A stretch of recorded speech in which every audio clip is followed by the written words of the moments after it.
Attention, please. The show starts in 10, 9, 8, 7, 6, 5, 4, 3, 2, 1, go. Well, it's a 2 for Tuesday. 2 shows this week, probably 2 shows next week also. Tonight's episode is From Russia with Love plus 8. Fiction is fact. This is the Truth, Honour and Integrity show. My name's Thomas Williams. Enjoy the show. We would never break the chain, they said. Well, we did, and we have. And we will go forward.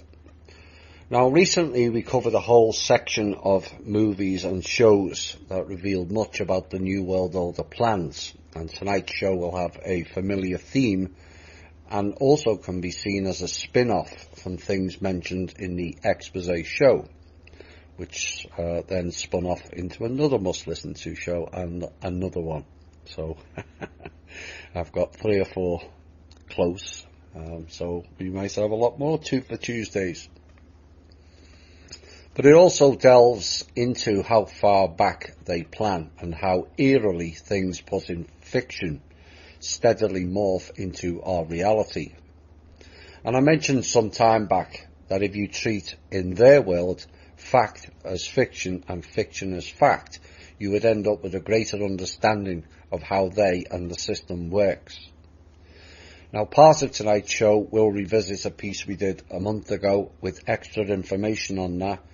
And I've added in 2 more so-called movies into the mix and an extra piece at the end. Now, I've often referenced certain shows or movies that is suggestive of being documentaries, not fiction.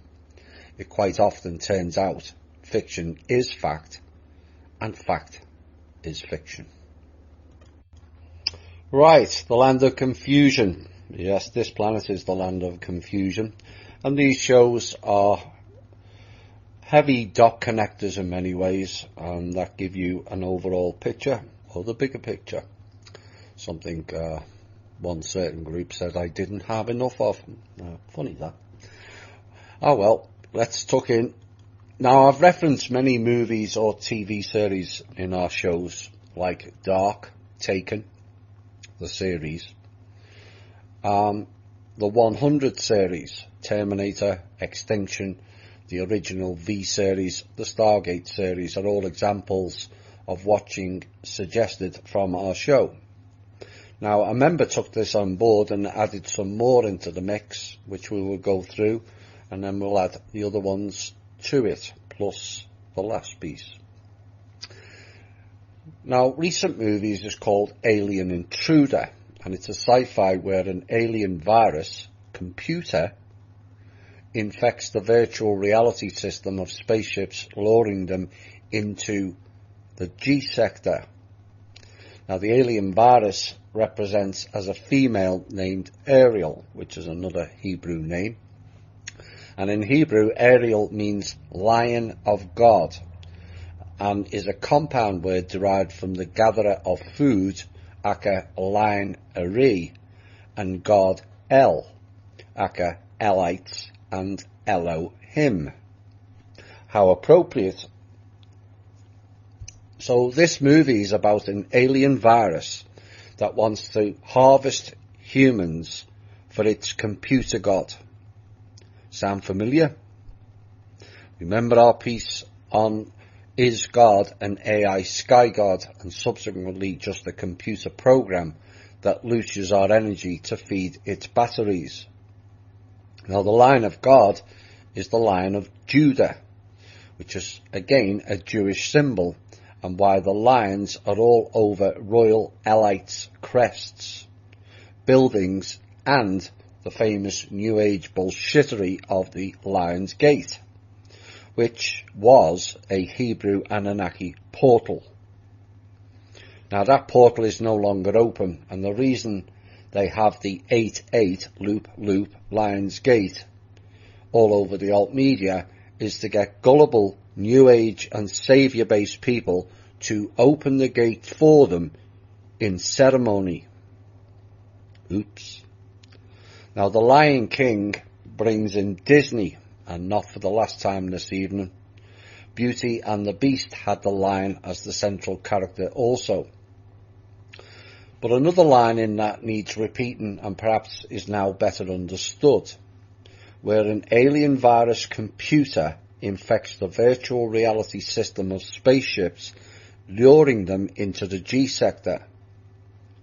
The alien virus was the fractal virus, which we covered 5, 6, 7, 8 years ago. And the virtual reality is inorganic. But if they are lured into the G sector or the G cloud, it won't infect at all. It will be erased, as it can't survive in an organic environment. Now the next movie is Among the Shadows. Yeah, the shadows and the shadow work, which is set being the operative word, on a sun, raw, day, November 13th, 2022, where werewolves cause panic by attacking joggers in Brussels, and a private investigator is tasked with solving a murder of her uncle, while hiding the fact she is, in fact, a descendant of werewolf herself. Werewolves are wolves disguised as humans who change and prey on humans when conditions are right, usually under the cover of darkness and the full moon. Now, for those who don't know, werewolf family lines still exist on this planet, largely in Ireland, as I understand, and their genetic line is wanted for extinction by both light and dark factions. Blade Runner Blackout 2022, which was 3 years after Blade Runner, a new line of Nexus 8 replicants are produced with open-ended lifespans consistent with those of regular humans. And the human population revolts and hunts down and kills the replicants. Now, in a battle, a missile is detonated over Los Angeles, causing a citywide, worldwide blackout and the erasure of all electronic data. Now, the end result is a ban on all replicants, only to have them reboot a decade later under a different corporation.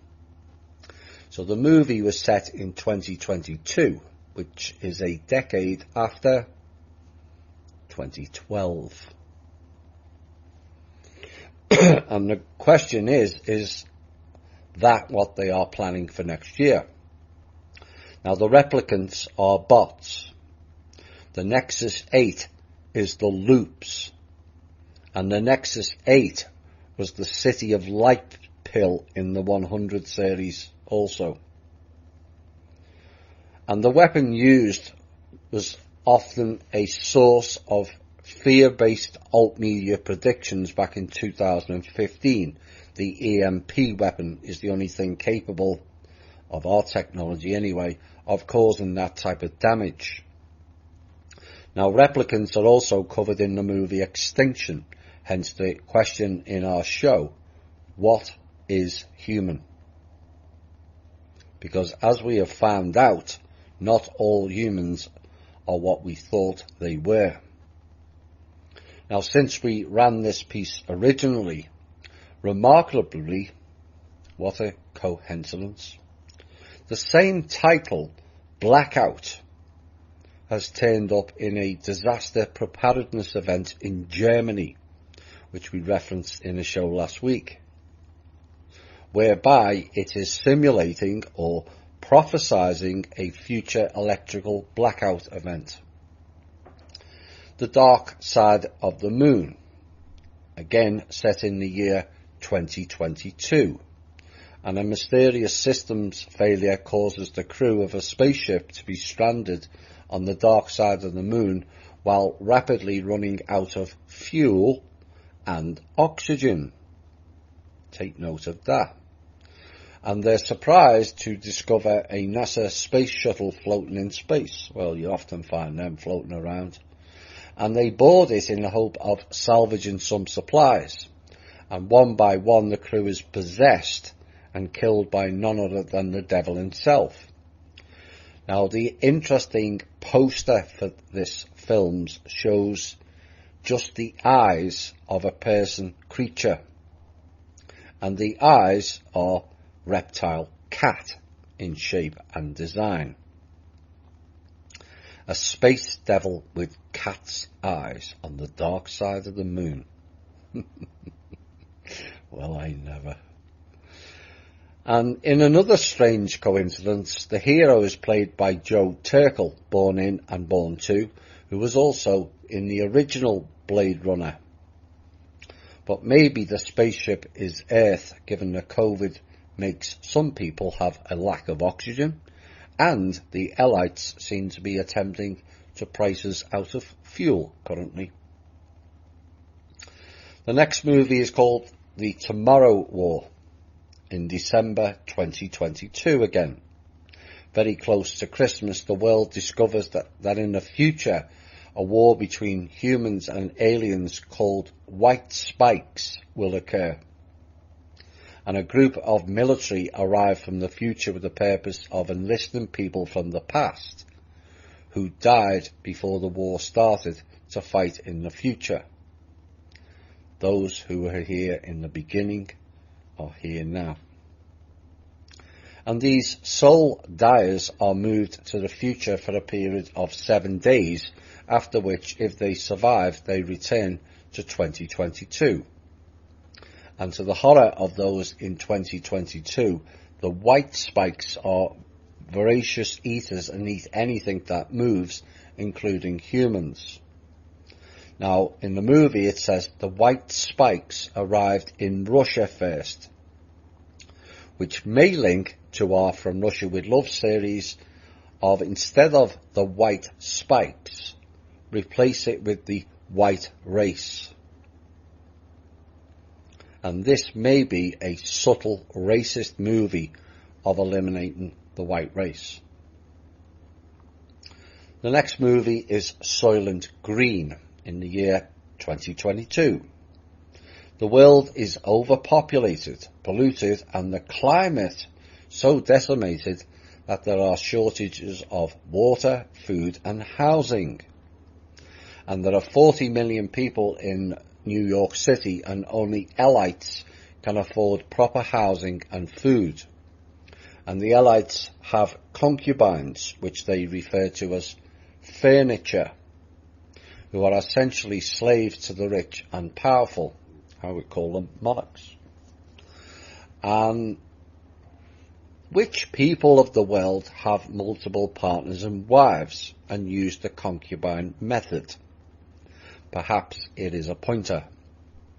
Now, the word furniture in Hebrew is kar, K-A-R, and another meaning is related to the lamb. And if you compare the Hebrew gematria of furniture, it is the same as Mobius strip, the Nexus 8, the loop. Now, the climax to the movie, the hero finds out that a new kind of food being sold named Soylent Green, and that was marketed as being made from plankton, and it's actually made from people. Beyond meat, anyone? And the movie ends with the classic line, Soylent Green is people, and the film was critically acclaimed, not surprising, and won the Saturn Award, again not surprising, for the best sci-fi film of 1973. Now, this adds a whole new meaning to the Green Deal Pelosi and others are pushing. But green also means naive. Maybe we won't be so green later. But this ties in with our piece recently of no meat and the Finkelstein interview where he stated we put humans in the burgers, hello McDonald's, and nobody believes it. And the latter is true, and too few believe anything that is real and prefer the bullshit lies. Why? Because it's more comfortable to be in ignorance until their child goes missing. But you will notice all those movies were set in 2022. So next year should be a whole heap of fun then. But also remember, they've thrown everything at us. And we're all still here and fighting. They will always have their plans. But it's up to us to stick together and counteract them and render them mute. And just because something is prophesied does not mean it will unfold.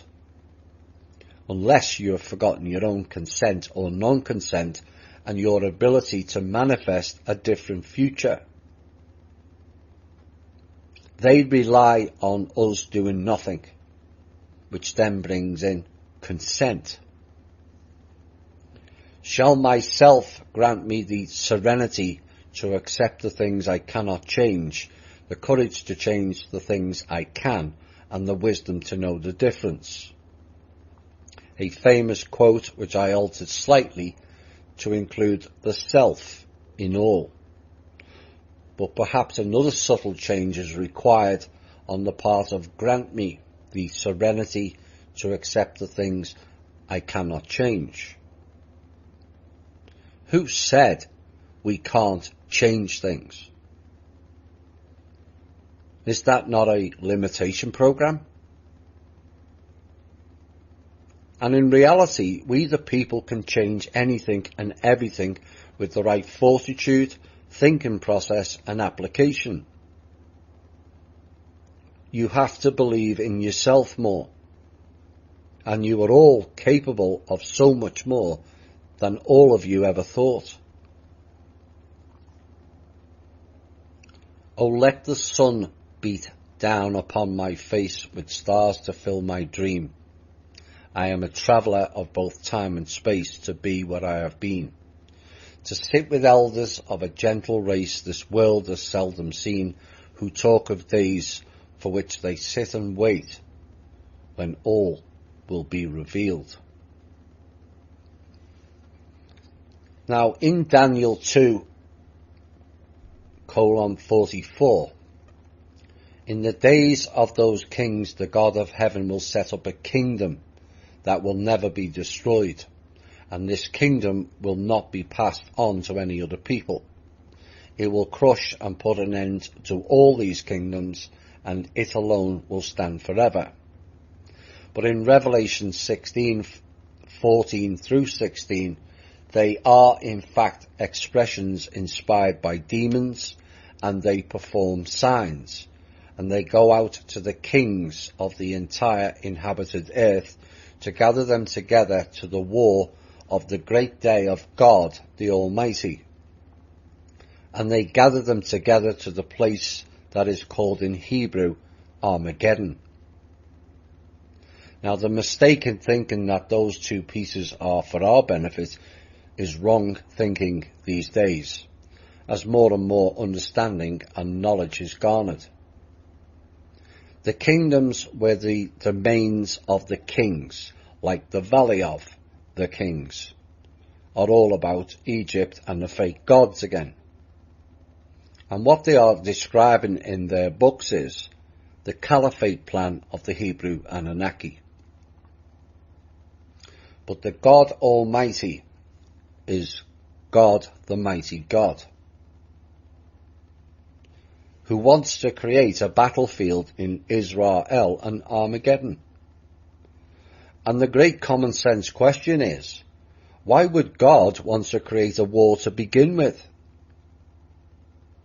Why would God use people of light, said to be in his own image, to fight and kill people? And if God was all so powerful, why doesn't he delete the unbalanced dark forces and let his alleged creations not suffer their levels of darkness? I know, common sense again. Now this next part is about the Matrix and the Matrix franchise. The Second Renaissance Part 1. And in it he used bits and pieces of information that was written by the Wachowskis as a prequel to the series as a base for the first part. And in the mid-21st century, humanity falls victim to its vanity and corruption. I would say that was right at the beginning. And they developed artificial intelligence and soon built an entire race of sentient AI robots to serve them. No, they're not sentient. And many of the robots are domestic servants meant to interact with humans, so they are built in man's own image in a humanoid form. And with increasing numbers of people released from all labour, much of the human population has become slothful, conceited and corrupt. And despite this, the machines were content with serving humanity. It all sounds so familiar, you have to say.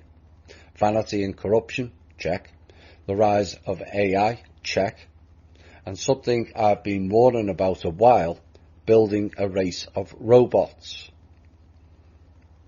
And now with increasing numbers of people released from labour, that should sound the alarm bells.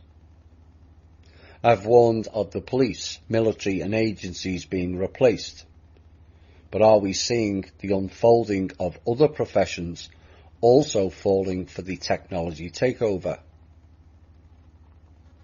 Self-service counters, driverless cars which will eliminate taxis or taxi drivers, potentially waste management jobs, drones carrying parcels which will eliminate transport and truckers, robots stacking shelves which will eliminate those jobs, pilotless planes, and are pilotless ships next.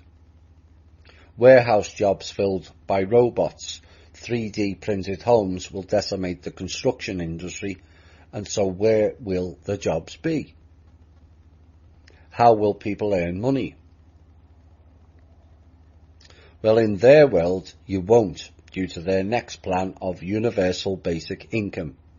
And the people will cheer, but not for long, should it go ahead.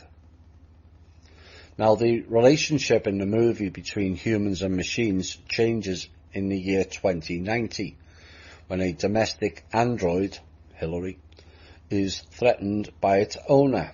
Now, the android name is B166ER, or Bigger, which is a reference to the character Bigger Thomas, as compared to Tiny Thomas, from the novel Native Son, and kills the owner, his pets, and a mechanic instructed to deactivate the robot.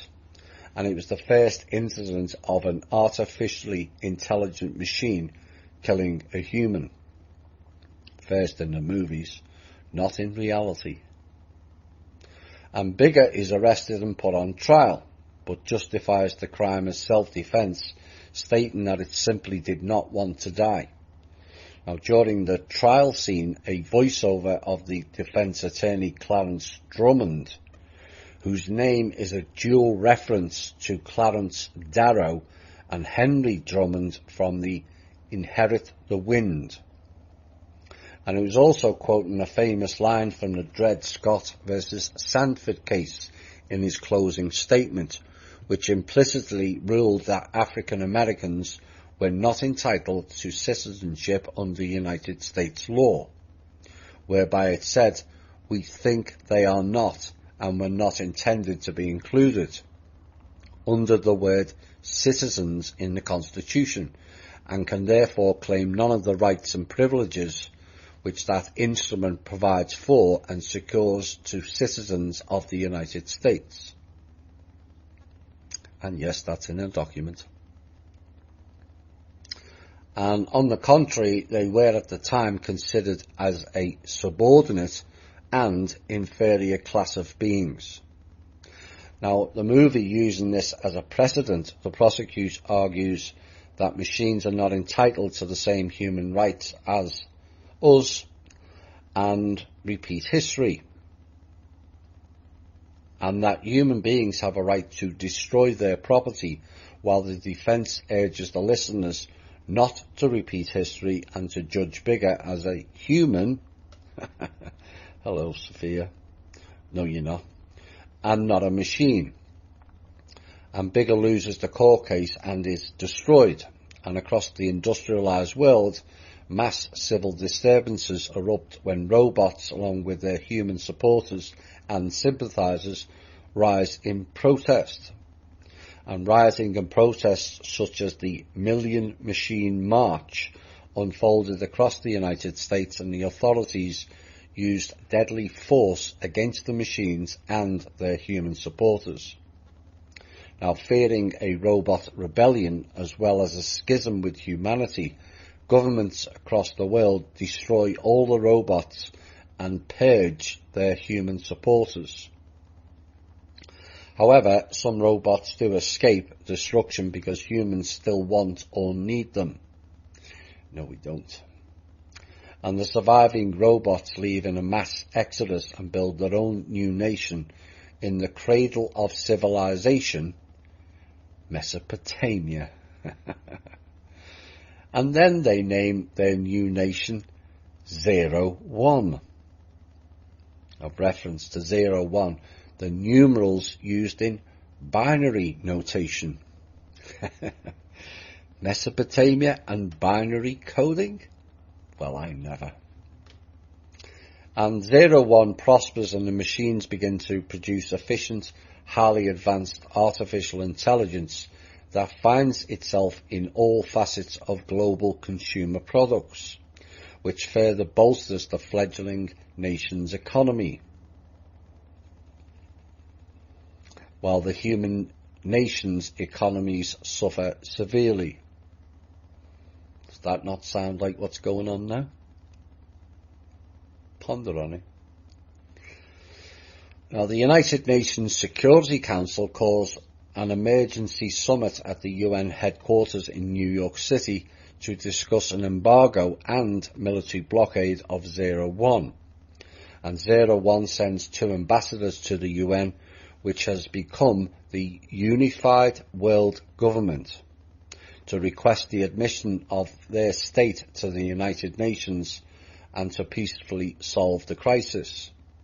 But their application is rejected, and the world's nations agree to start the blockade of 01. The UN, which has become the unified world government, it said, which in our current timeline means one world government. And why do you think in this current time the clowns want countries to fund the UN for the fake climate change? Well, there's your answer. The Second Renaissance Part 2. The United Nations dispatched their aircraft to unleash a massive nuclear bombardment of 01, devastating the nation but failing to wipe out the robotic race, as the machines, unlike their former masters, were much less harmed by the radiation and heat. And shortly after, 01 retaliates by declaring war on the rest of the world, and one by one mankind surrenders each of its territories. And as the machines advance into Eastern Europe, remember the pathway we did in an earlier From Russia with Love, where it curved and went to Eastern Europe? Perhaps it's one and the same. And the desperate human leaders seek a final solution, codenamed Operation Dark Storm, which covers the sky in a shroud of nanites, blocking out the sun to deprive the machines of solar energy, which was their primary energy source, and inevitably it also initiates a worldwide famine and total collapse of the biosphere. Sounds like a US military-led operation, the object in stupidity and non-thinking. But if we change Operation Dark Storm to Dark Winter and the COVID series, which culminated in Event 201, then that passage is far too near the truth. Nanites blocking the sun, as mentioned by Bill Gates. World famine are all prevalent today anyway. Now, Operation Dark Storm commences as a hoverpad-powered planes and scorch the skies across the world while united armies of humankind launch a massive ground offensive against the machines, armed with powerful mech suits, laser beam weapons, Jew weapons they are, EMP armed cannons and tanks, neutron bombs and countless rocket artillery, using shock and awe tactics. Now, where have we heard that before? And humanity initially has the upper hand, but the first waves of attacking machines had become obsolete and outclassed. But soon, legions of new models of machines that appear more like the insectile, arachnid-like and cephalopod-like sentinels of the film swiftly overrun the enemy human armies. That is the spider race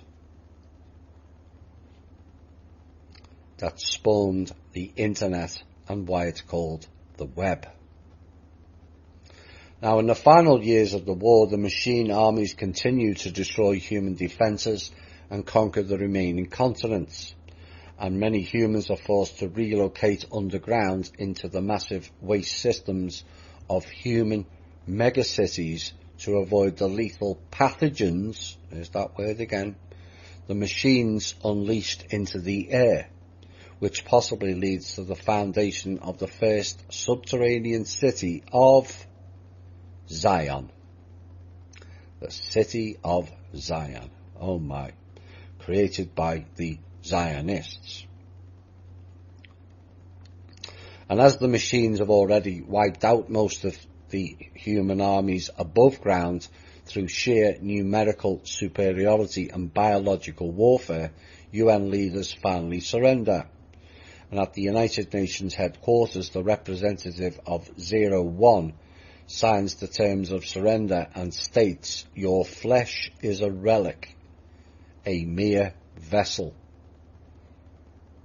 Hand over your flesh and a new world awaits you.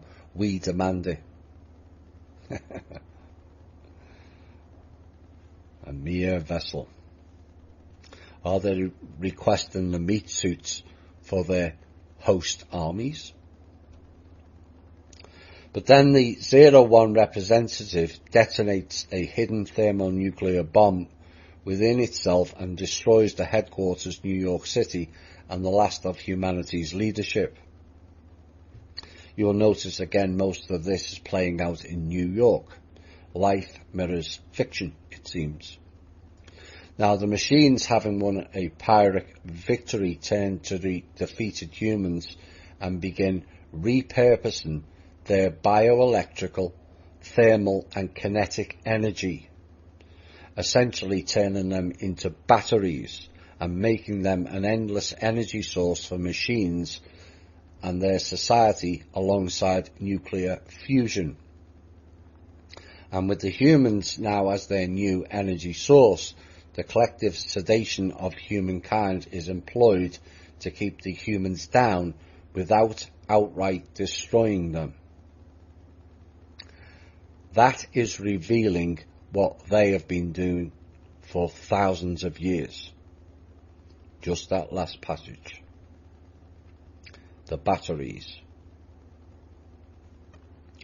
Now, to keep their prisoners sedated, the machines created the computer-generated virtual reality of the Matrix, feeding the virtual world into the prisoners' brains and erasing the memories of their former lives. Thus, the first Matrix prototype was made. That is the memory wipe technology. Very, very old technology that was stopped here between 2013 and 15. And again, this is revealing the past. But the Matrix in and of itself is an illusion of the mind. But sadly for humanity, who tends to believe the most bizarre conspiracy theories, it was they who created the Matrix themselves internally, whilst pointing fingers at others externally. And to break the Matrix, you have to break the self-imposed programming. And once outside of the illusion, things make much more sense than within it. Then you change your own Matrix codices, as that voids their whole coding system. Now the third one was called World Record, which kind of went into biblical things. And at the beginning of this short includes a short narration from the instructor, implying that this short is a Zion archive file, explaining details behind the discovery of the Matrix by plugged-in humans. And it said only exceptional humans tend to become aware of the Matrix. Those who have a rare degree of intuition, sensitivity and a questioning nature, all qualities which are used to identify inconsistencies in the Matrix. This is not without exceptions, given that some attain this wisdom through wholly different means, it said. And what that is describing is the glitch in the Matrix. And those that can see can disconnect from it and render it mute. But this is an individual journey and not a Neo-style fix-it for the all. And you all have the capability of being the glitch with the right application, belief and trust in and of the self. Now the series said God placed the man in the Garden of Eden to till and tend it, and freed him to eat from every tree in the garden except for the tree of knowledge of good and evil, warning that if man ate of it, he would surely die. Why place it there then? Common sense again. Announcing that it was not good for man to be alone and that God would make for him a fitting helper. God formed out of the earth all the beasts and birds and brought them to the man to name. And in the third reading, the man Adam named all the animals, but found no fitting helper. So God cast a deep sleep upon the man, and took one of his sides and fashioned it into a woman and brought her to the man. And the man declared her bone of his bones and flesh of his flesh, and called her woman, or woe-man. Yeah, some do create woe for man. And thus a man leaves his parents and clings to his wife, so that they become one flesh. And the man and the woman were naked, but felt no shame. God cast a deep sleep upon man, it said. Then created a woman, which makes no sense in biblical terms. But our knowledge base here at THI will be fully aware of what that really entails. The deep sleep was the sleeping pods, and in modern terms it would be called cryogenics. And the mixing of man that created the woman was genetic interference whilst man slept. That's what went on. Now, Adam may well have been non-human, or even a hybrid.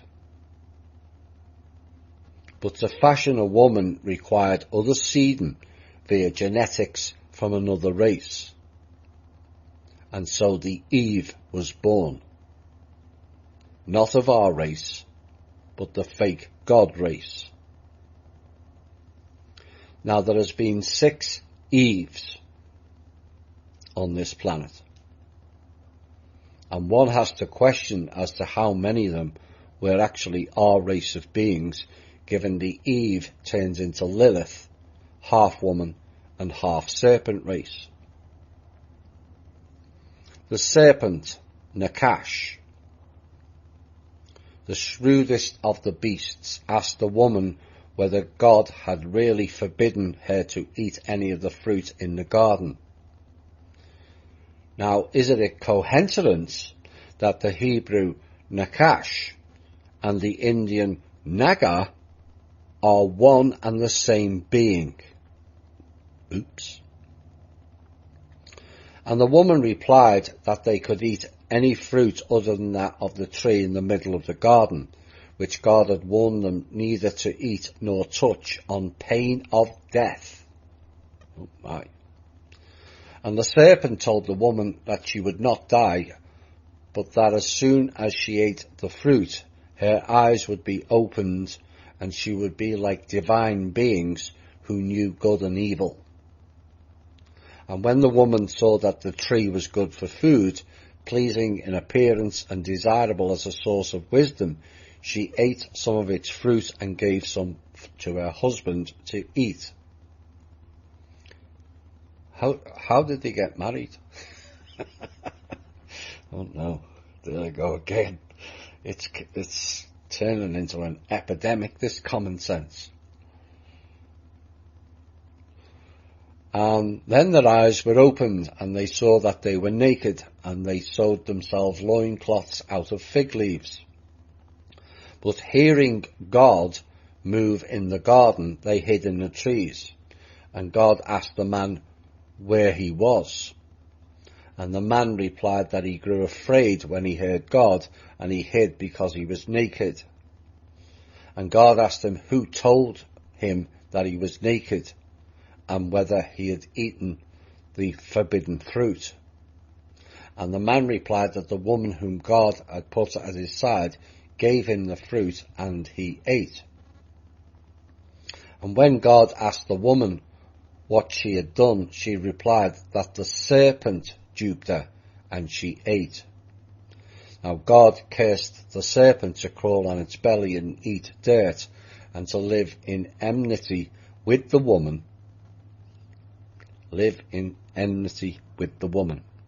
and her offspring.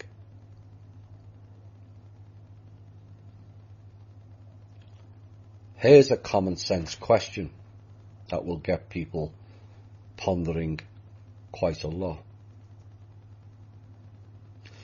Maybe the God in the garden was the serpent all along, that was there only to trick man. And in the continuation of the reading, God cursed the woman to bear children in pain, to desire her husband and to be ruled by him.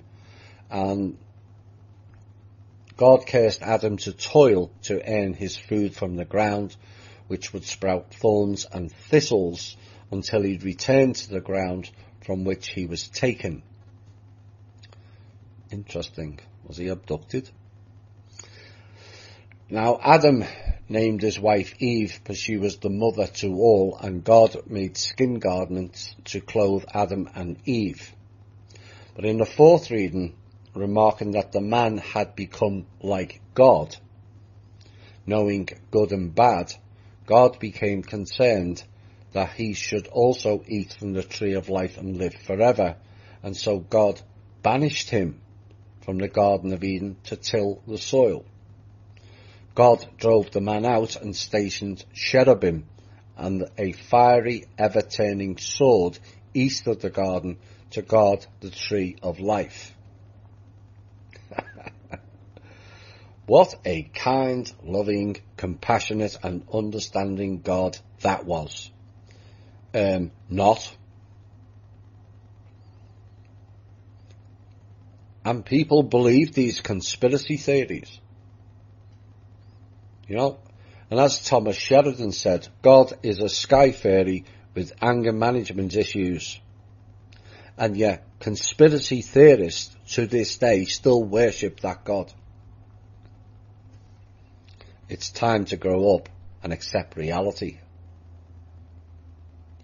But does anyone ask the common sense question of how God can do these nasty things to people?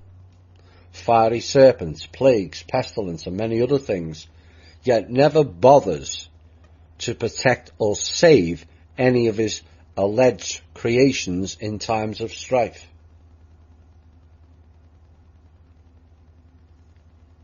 I wonder why that is. Maybe we will resurrect the Matrix again later in the show.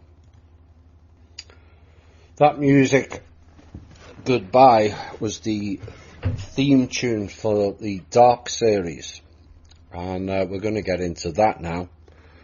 And that series brought up so many points previously held by myself and added some more into the mix. The timepiece included some sections of that, and I have covered it extensively recently. The triquetra is the three-world theory that echoes much of our reality in the past and how we create our own future. But viewing it again recently brought up another component that I will reveal with deeper knowledge. And the whole story is about repeating events and how things just happen in a sequence of events over differing periods of time. There was echoes of Masonic influence with symbols everywhere, and the repeating 33-year cycle confirmed that. But the key thing I missed near the end, which plays into the last piece, was about Martha. Adam and Martha. Now, Martha means mistress, and the etymology from the verb mara, maybe mirror, to be bitter or strong, and names linked with Martha via Mara, Imra, Jambre, Mamre, Mara, Maria, Mary, Meraiah, Meraioth, Merari, Merodach, Baladan, Miriam, Moriah, and Smyrna, which is a beach in Florida. Now, the obvious biblical connections of Mary and the derivatives of that name, which brings in Mari, time, Mari and Kronos.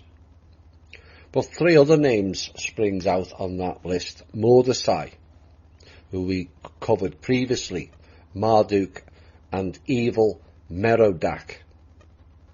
Now, evil Merodach was the son of Nebuchadnezzar, king of Babylonia, from 562 to 560 BCE. Now, the Babylonian form of the name is Amel Marduk, meaning man of Marduk. Now, in the show, Adam or man tried to fix the issues but came across much interference, and Martha played along with him, but her future self had other agendas. Martha or Mary, in essence, was the woman of Marduk, and so the Eve was not of our creation. And maybe that explains the fall of the female. The Eve was a hybrid and not from here, and that echoes previous stories of other galactic leaders mating for power and war.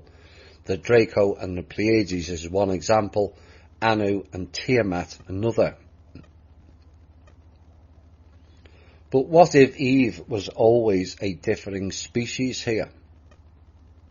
Who or what is the current Eve?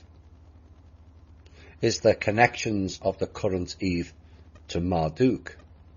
And what are the consequences or conclusions?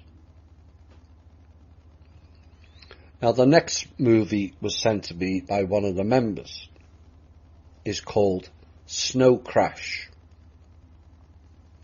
And it's a science fiction novel by the American writer Neil Stephenson, published in 1992. And Stephenson was born in Fort Meade.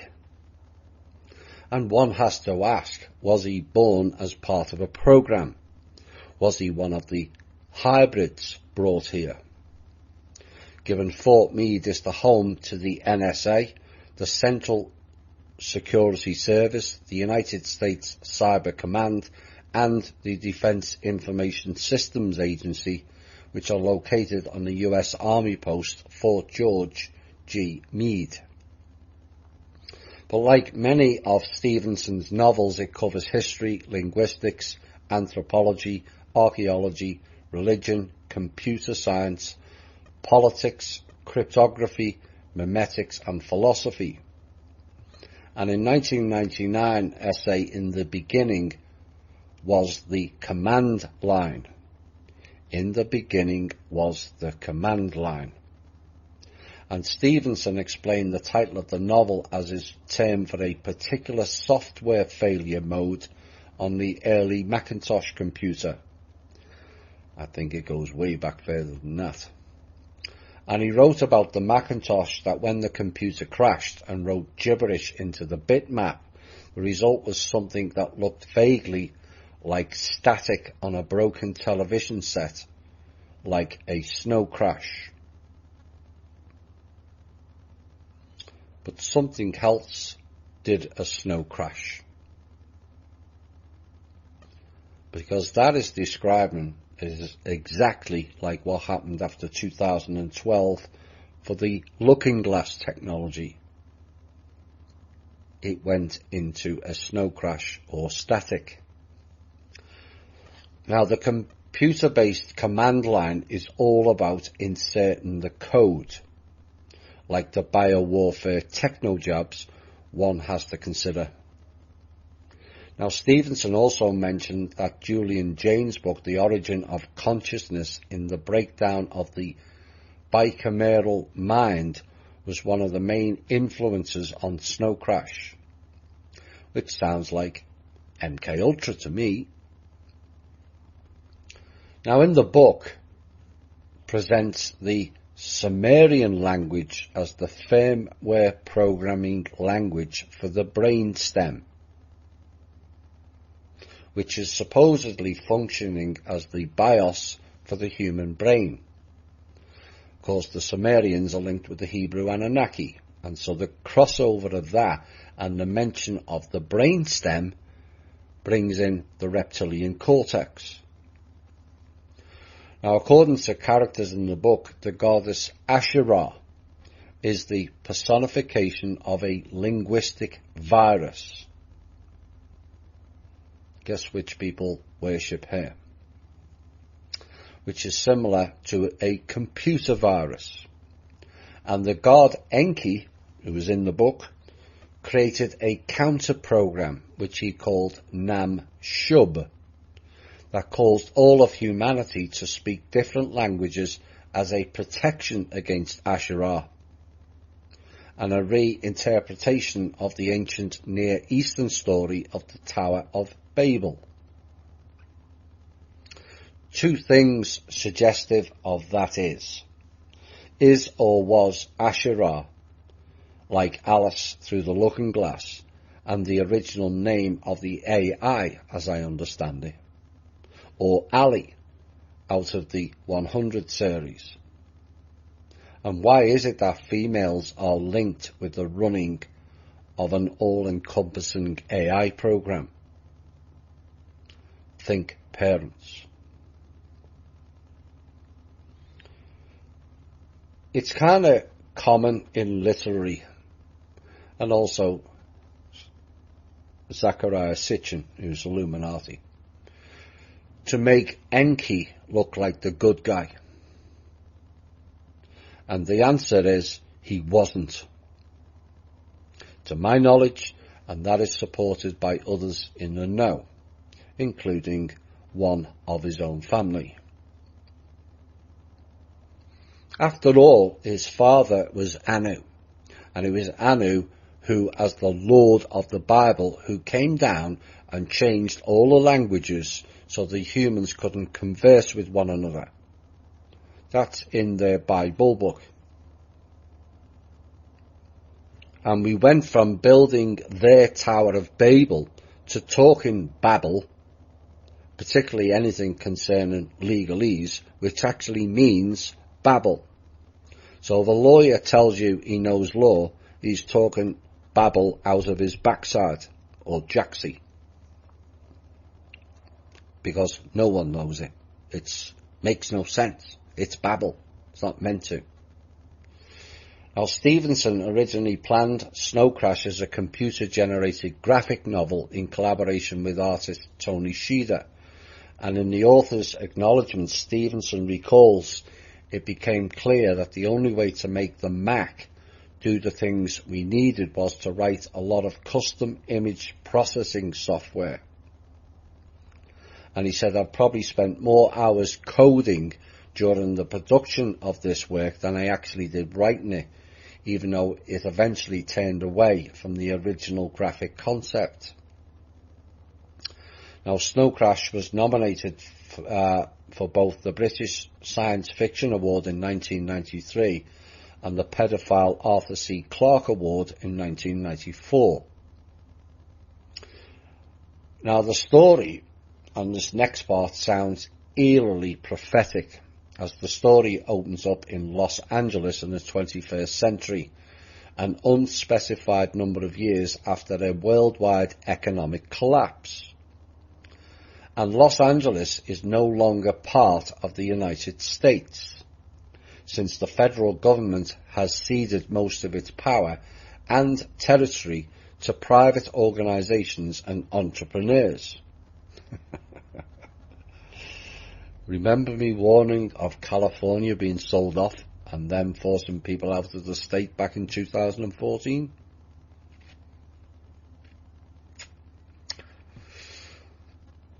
Franchising, individual sovereignty and private vehicles reign supreme in this new Los Angeles, not part of the United States.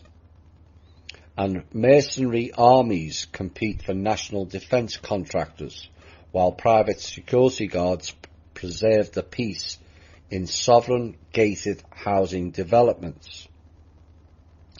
And that echoes Clowns in Panic, where I warned military and security type people they will be replaced. And for mercenary, read robots. Highway companies compete to attract drivers to their roads, and all mail delivery is by hired courier. And the remnants of government maintain authority only in isolated compounds, where they do tedious make work that is, by and large, irrelevant to the society around them. A bit like Now Then, because far too little out of DC is relevant to we the people. But could this be a like planting the seeds that the governments have no power? Well, in reality, they don't.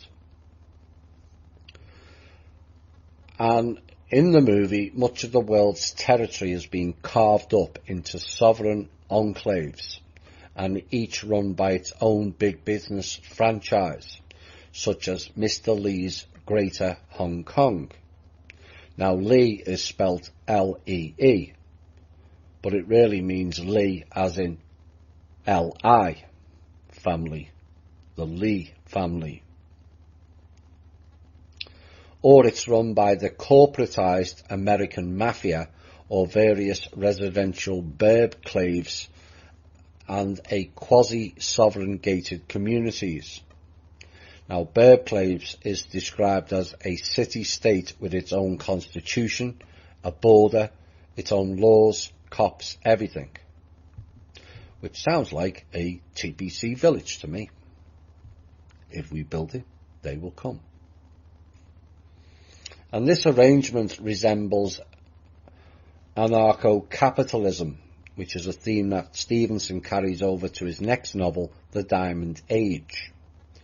And as described in both novels and a short story, The Great Simoleon Caper, hyperinflation has sapped the value of the US dollar to the extent that the trillion-dollar bills called Ed Mises are nearly disregarded, and the quadrillion-dollar note, the Gipper, is the standard small bill. And this hyperinflation was created by the government overprinting money, QE, due to a loss of tax revenue as people increasingly began to use electronic currency, which they exchanged in untaxable encrypted online transactions. Wonder what that is. And for physical transactions, most people resort to alternative currencies such as yen or Kong books, which is the official currency of the Li family. Now, hyperinflation has also negatively affected much of the rest of the world, with some exceptions like Japan, resulting in waves of desperate refugees from Asia who crossed the Pacific in rickety ships hoping to arrive in North America. Again, all too familiar to THI listeners, having warned of the dangers of cryptocurrency, which we highlighted in a recent show with the Bill 3571. The Metaverse, a phrase coined by Stevenson as a successor to the Internet, constitutes Stevenson's vision of how virtual reality-based Internet might evolve in the near future. And it resembles a massively multiplayer online game, and the Metaverse is populated by user-controlled avatars, as well as system demons. Now, in Exposé 10, we covered Metaverse. We'll cover it again. But we covered Metaverse digital twins, which could be the avatars and demons were always around anyway, whether in computers or otherwise. Now, although there is public access to these Metaverse terminals in reality, using them carries a social stigma amongst Metaverse denizens, in part because of the poor visual representations of themselves as low-quality avatars. And the status in the Metaverse is a function of two things. Access is restricted environments such as the Black Sun, which is an exclusive Metaverse club, and technical acumen, which is often demonstrated by the sophistication of one's avatar. Oh my. Restricted to invite only by an exclusive club owned by the Black Sun. Which brings in the From Russia with Love 8B episode. Now, those who remember that episode where it revealed the Black Sun's ultimate goal is to end all life. So inserting people into virtual reality worlds, to all intents and purposes, will end their life. Why? Because after a while in that environment, people forget what is real and what is not.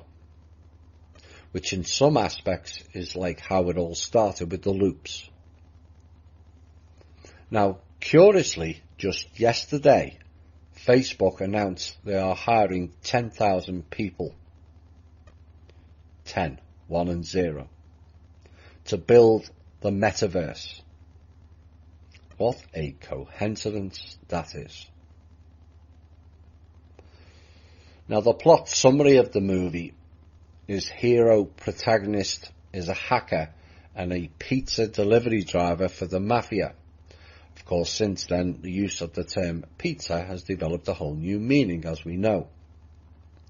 And he meets YT, short for yours truly, a young skateboarder courier, spelt with a K, who refers to herself in the third person. Wonder why? Maybe we'll find out later. During a failed attempt to make a delivery on time, and YT completes the delivery on his behalf, and they strike up a partnership, gathering intel and selling it to the CIC, the for-profit organisation that evolved from the CIA's merger with the Library of Congress. Oh my. There's no show without punch, it seems, and these fictions always seem to involve the CIA. As our show has revealed, the CIA is the Library of Congress. It's also the media. They run narcotics, the terrorists, and many other things. Now, within the Metaverse, Hero, Hiro, is offered a data file named Snow Crash by a man named Raven. Oh, the witchcraft connections to that. Who hints that it is a form of narcotic. And Hero's friend and fellow hacker DA5ID, or David, views a bitmap image contained in the file which causes his computer to crash and David to suffer brain damage in the real world. And yes, that's what can happen with those virtual reality games. So Hero meets his ex-girlfriend, Juanita Marquez. No, I won't do that joke. Juanita. Yeah, that's the woman with one tooth. That's why they call her Juanita. Who gives him a database containing a large amount of research compiled by associate Lagos T.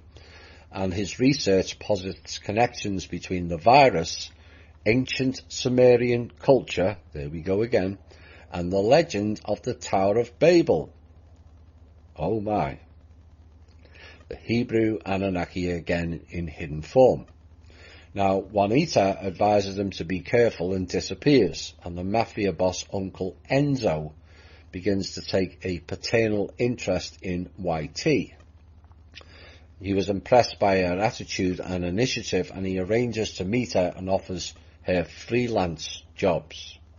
Now, Hero's investigations and YT's intelligence gathering begin to coincide with links between the neuro-linguistic viruses, a religious organisation known as Reverend Wayne's Pearly Gates, and a media magnate named L. Bob Rife begin to emerge. Interestingly, they used the name Rife, as his machine was frequency-based also. Now, Lagos's research showed that the ancient Sumerian language allowed brain function to be programmed. The Sumerian language allowed brain function to be programmed using audio stimuli in conjunction with a DNA altering virus. Sounds like 5G and the techno job to me. Except the real language was nothing to do with the Sumerians. Now, in the movie, the Sumerian culture was organized around these programs known as Me, M-E, which were administered by priests to the populace. Me programs brings in something I received in a download last September. Who is M and who is E, and when combined becomes the Me. administered by priests to the populace. That is the Cohens. And it said Enki, a figure of legend, developed a counter-virus known as the Nam Shub of Enki, which when delivered stopped the Sumerian language from being processed by the brain and led to the development of other less literal languages, giving birth to the Babel myth. Babel or Babel, which like I said earlier is the meaning of legalese. But Enki and Enlil were two sides of the same coin also. Despite what Sitchin and other clowns will tell you on the alt media, I know.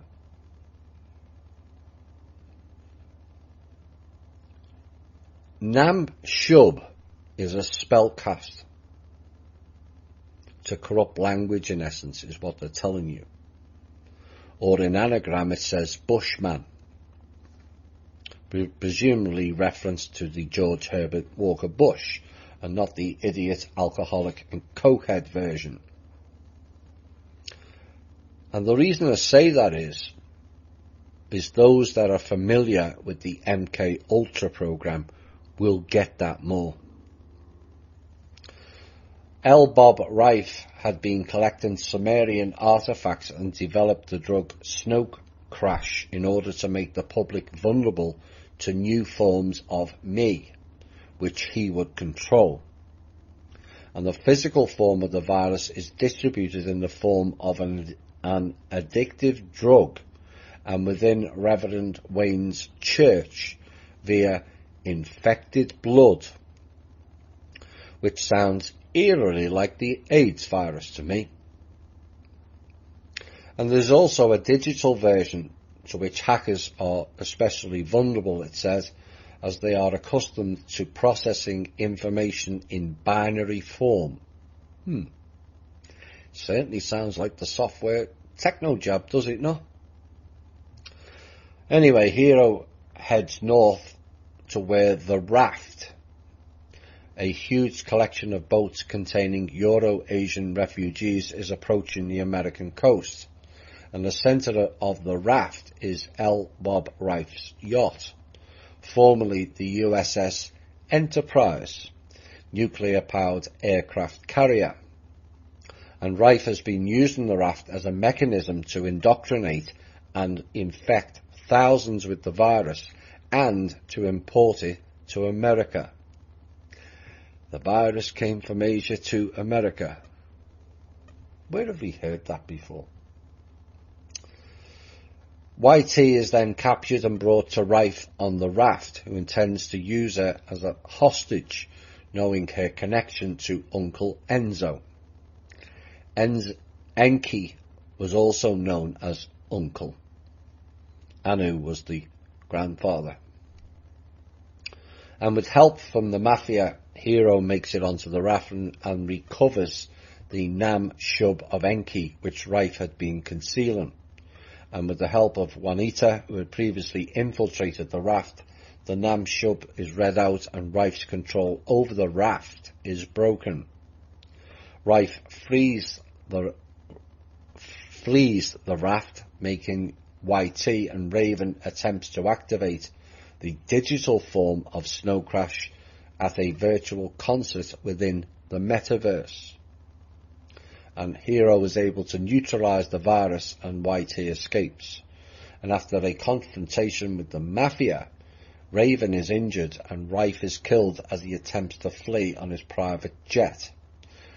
YT is reunited with the mother, and Hero and Juanita appear reconciled. From Snow Crash, we go to Snow Blind. We'll be back shortly.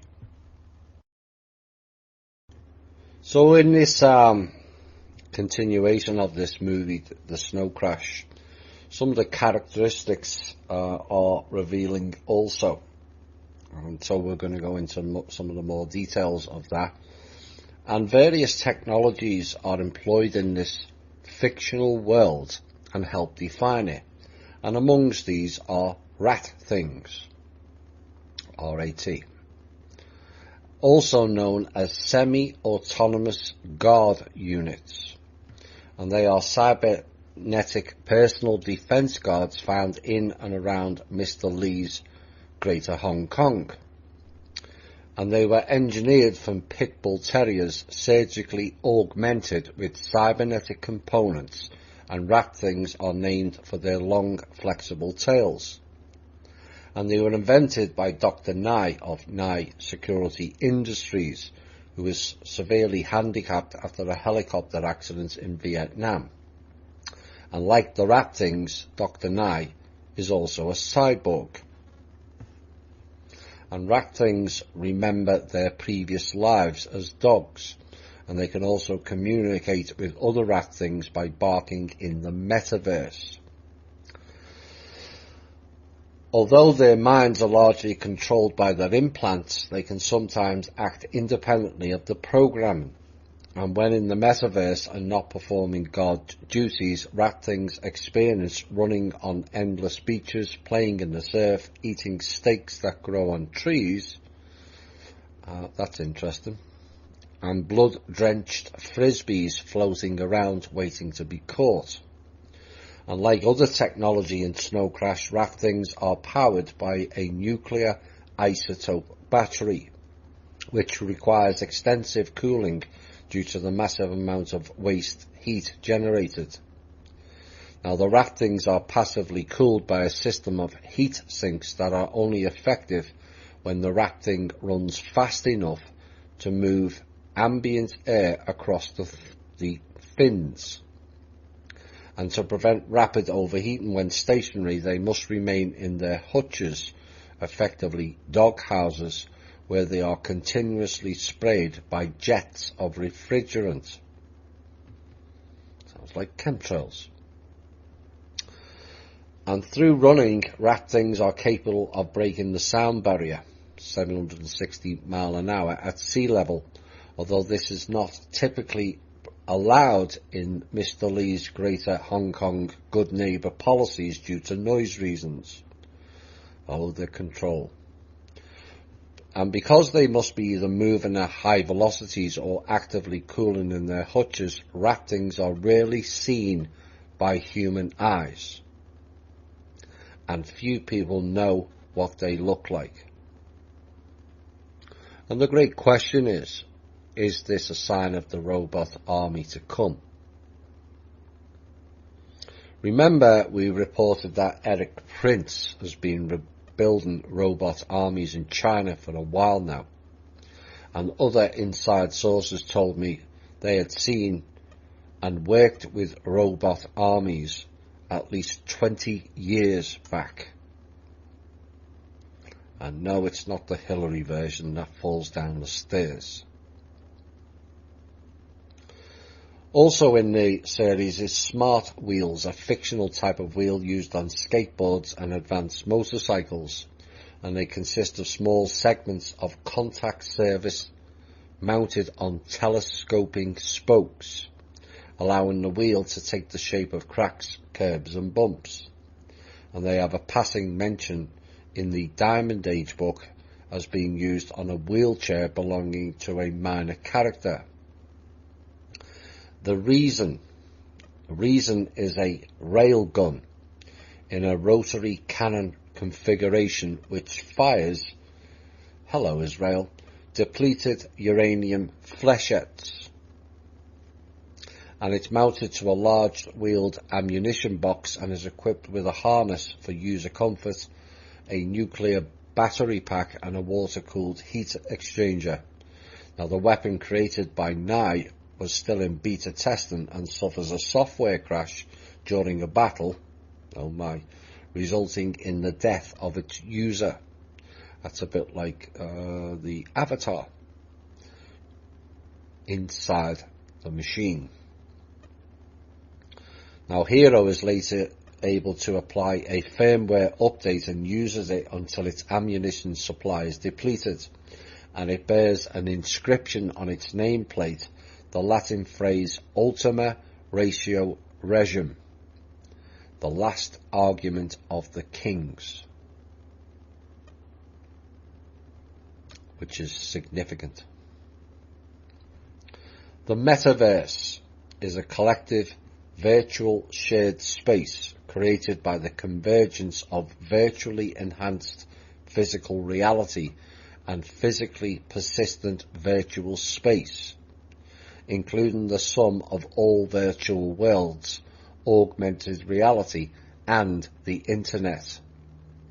And the word metaverse combines the prefix meta, meaning beyond, with universe, and is typically used to describe the concept of a future iteration of the internet.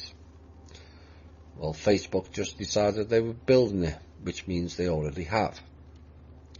Made up of persistent shared 3D virtual spaces linked into a perceived virtual universe.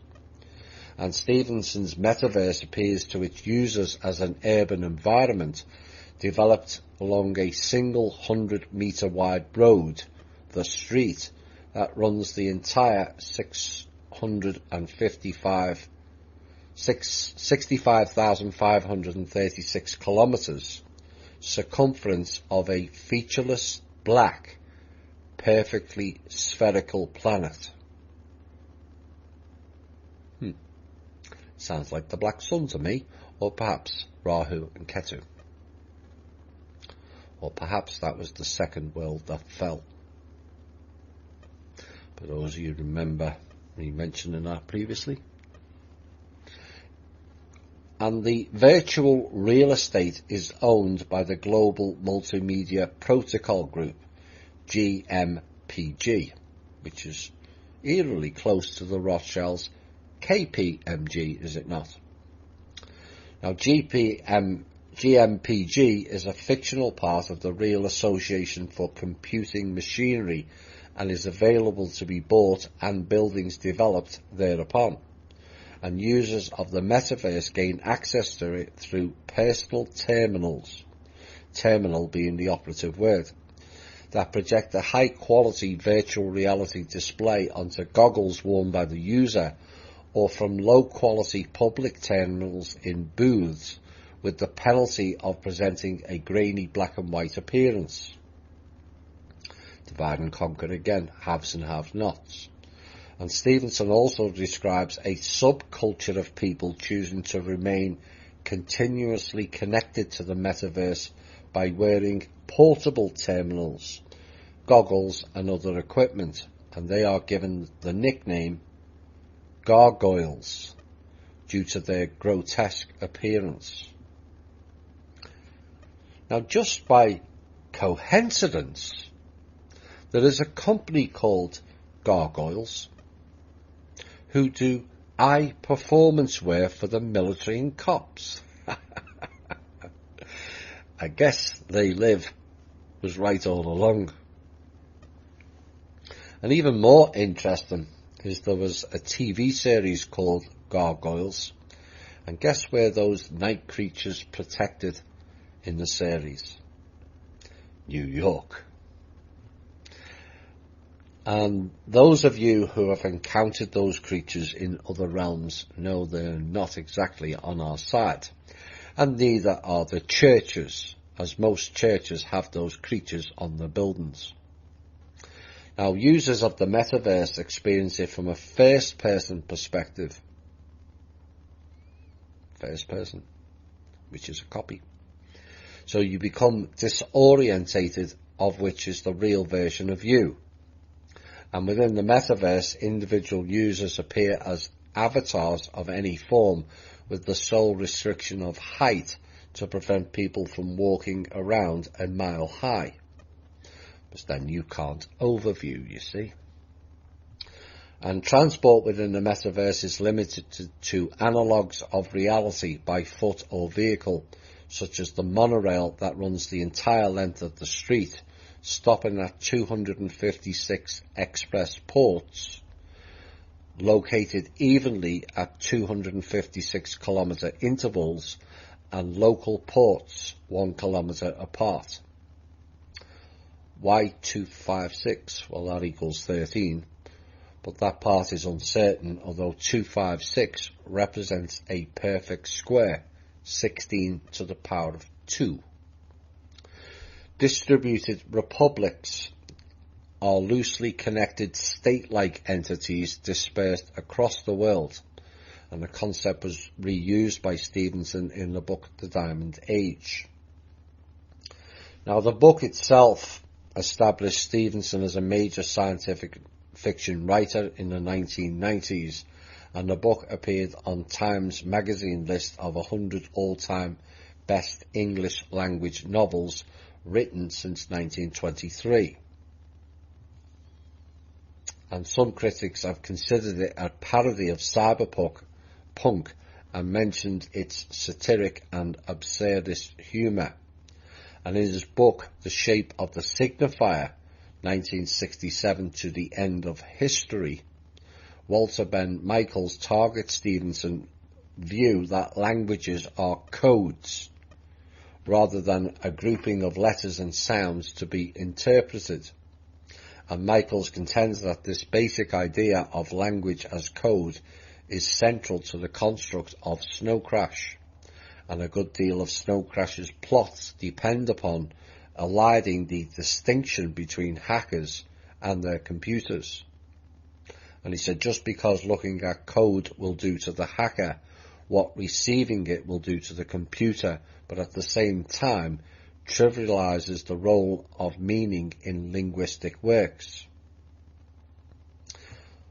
Except language is code. And it's all about understanding the frequency behind the words.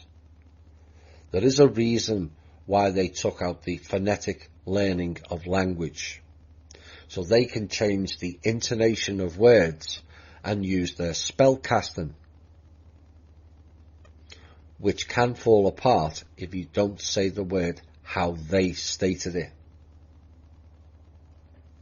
And the very fact they use spellcasting at all reveals that language was codified to suit the dark magicians and the elites.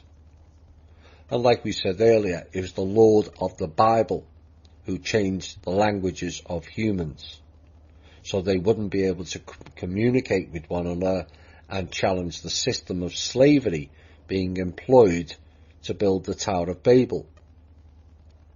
Babel, Babel and Bible, all phonetically similar, and all are interwoven in this system of language, code and confusion. Now, Walter Michaels, The Shape of the Signifier, said this, that the body is infected by a virus does not become infected because it understands the virus any more than the body that does not become infected misunderstands the virus. And so in a world in which everything from bitmaps to blood can be understood as a form of speech, is also a world in which nothing actually is understood, because it's Babel, that's why, and spellcast. A world in which what a speech act does is disconnected from what it means.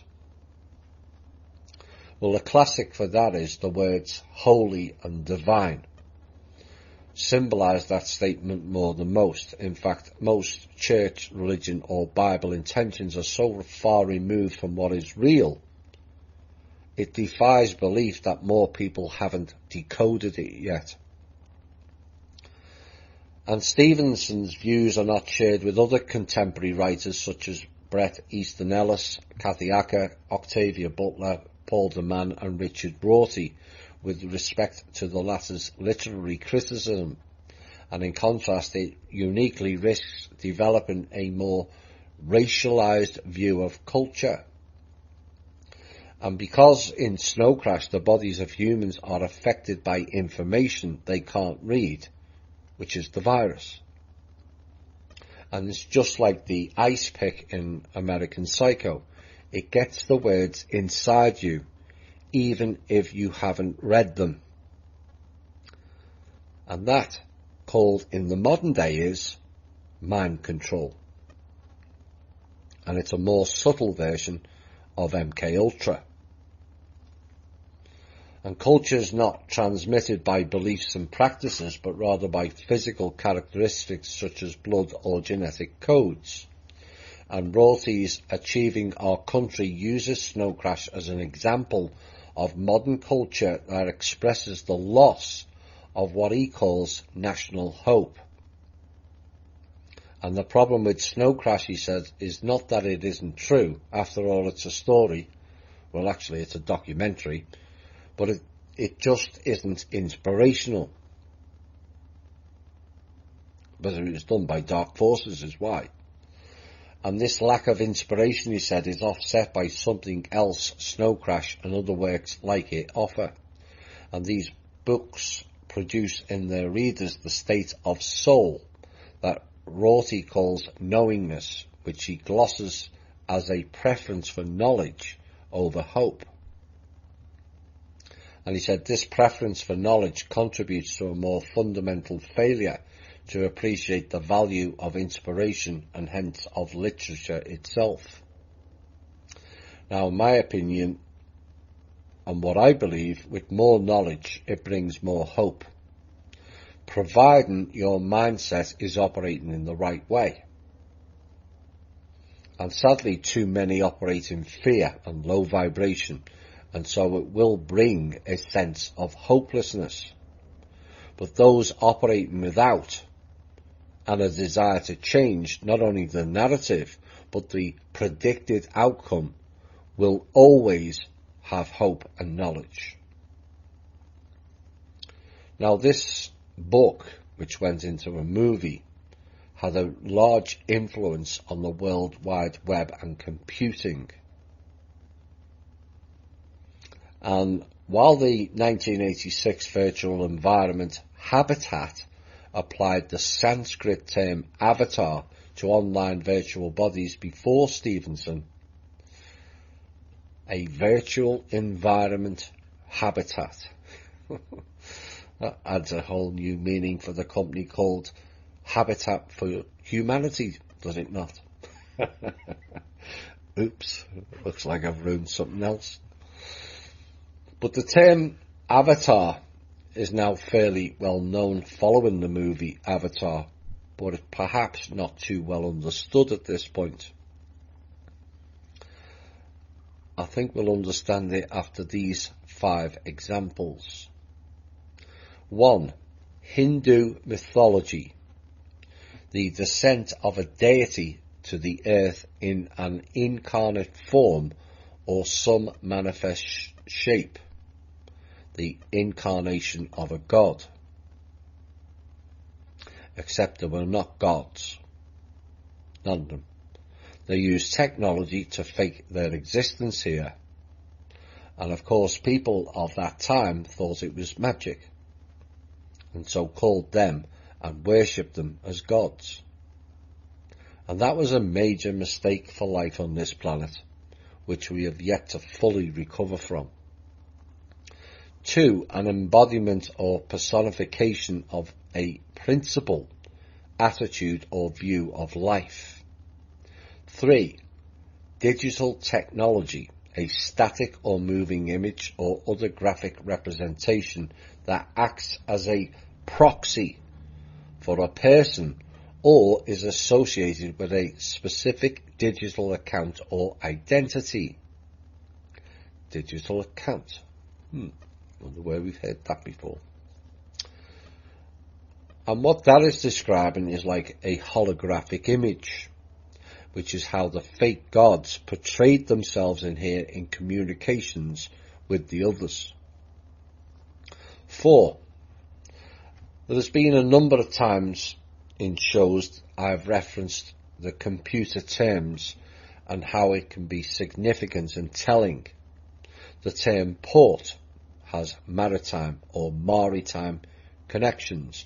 Motherboard in relation to the female AI, which is likely why the church doesn't include the mother. A monitor, so we can monitor you, and your keyboard is the key to attaining your code of language. Now the cloud, in which the AI sky god sits. And then you can look at download and upload can be seen as extracting energy. But has anyone asked the question why they call it a mouse? Well, perhaps this next description supplies that reason. A mouse avatar, also called avatar mouse. A mouse that is implanted with cells or tissue freshly extracted from a human being as to test drug therapies for an individual patient or to study a disease process. And researchers transplanted samples of the patient's tumour into specially bred avatars. The implications and ponderings of that, given the current climate of COVID, is enormously far-reaching. But remember what the Dormouse said. Feed your head. 5. The final description is perhaps worse in thinking terms than the last. Described as being science fiction, and yet we all know how much fiction is actually fact. A hybrid creature composed of human and alien DNA and remotely controlled by the mind of a genetically matched human being. Oops. Now, the success of Snow Crash popularized the term to the extent that avatar is now the accepted term for this concept in computer games and also on the World Wide Web. And the novel's Central Intelligence Corporation, a result of a merger between the Library of Congress and the CIA, operates a wiki-like private knowledge base known as the Library.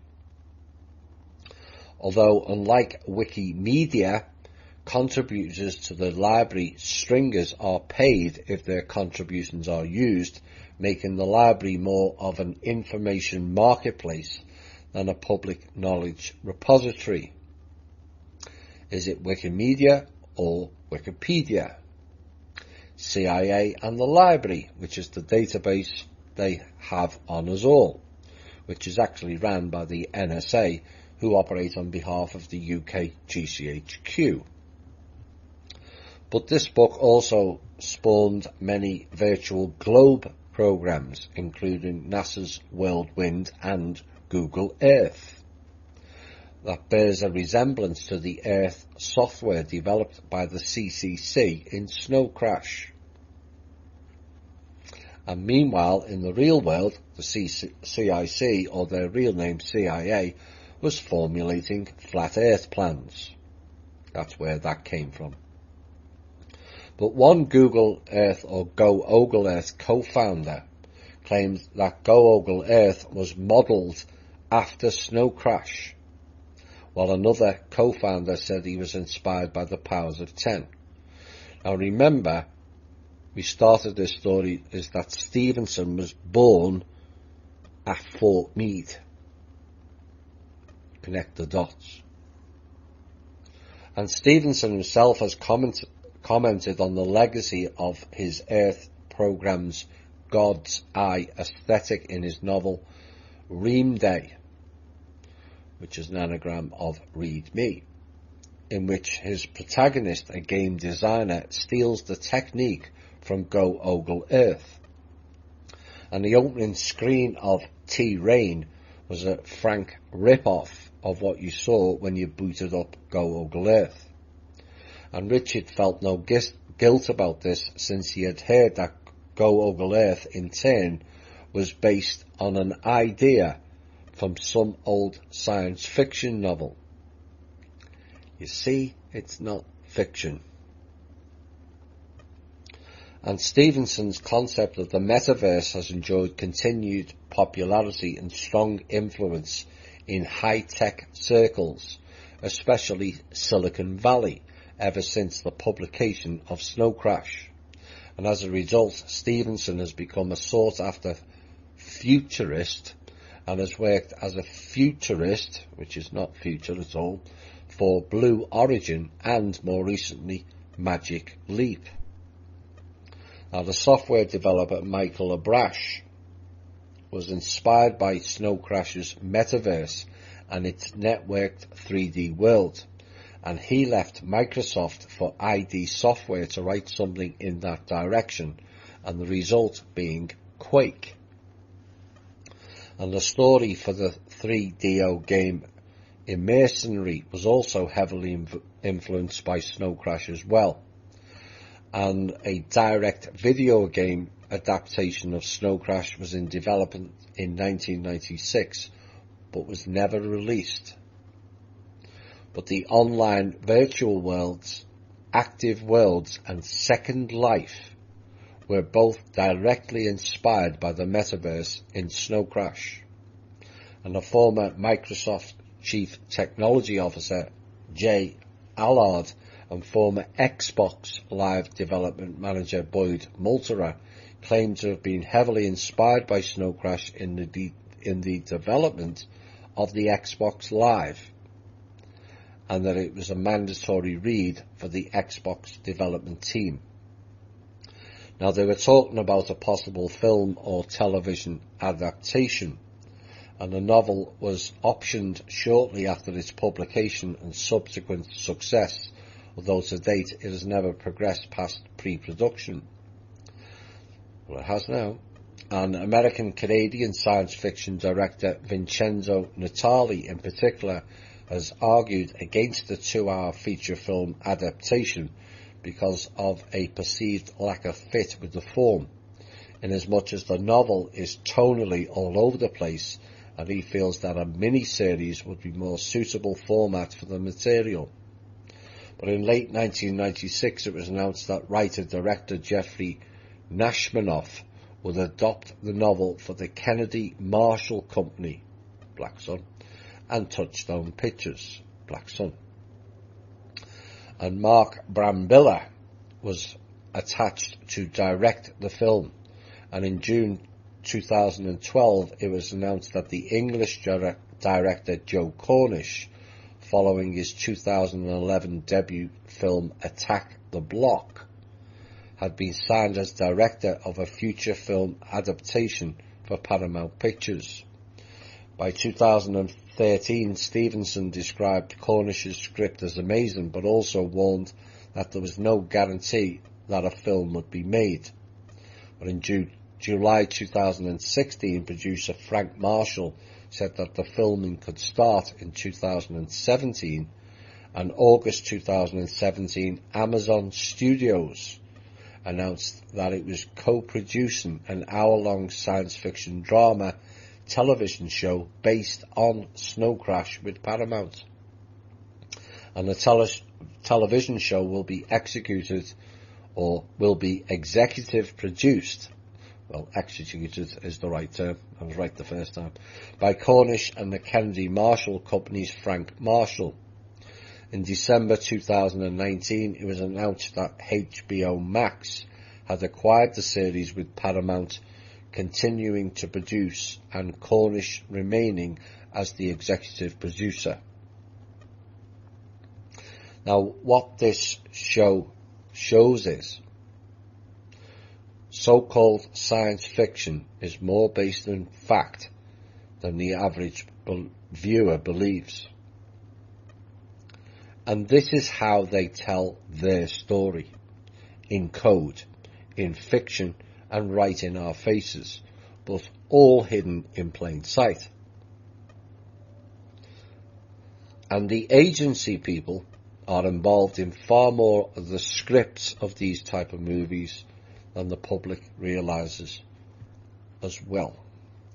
We'll be back with another movie straight after the break. Now, this next movie is a bit shorter because I needed to do a fairly long last piece. But it will spawn another must listen to show probably next Tuesday if interference stops and time allows. And the next movie we'll cover is Under the Silver Lake. and it is a 2018 American neo-noir black comedy thriller film written, produced and directed by David Robert Mitchell, and set in Los Angeles. It always seems to be Los Angeles or New York. Two dens of iniquity, if you ask me. And it follows a young man, Andrew Garfield, who sets out on a quest to investigate the sudden disappearance of his neighbour, only to stumble upon an elusive and dangerous large-scale conspiracy. Now, the film had its world premiere on May 15th, 2018 at the Cannes Film Festival, where it competed for the Palme d'Or before being released nationwide in France on August the 8th. Now, it was released in the United States on April 19, 2019 by A24. And Under the Silver Lake polarised critics, although its originality, direction, soundtrack, cinematography and Garfield's performance were praised. Some found the script confusing, too cryptic, and lacking the substance and depth the film was aiming for. Well, it's not cryptic enough, because somebody can decode these things. And so what was the plot of this movie?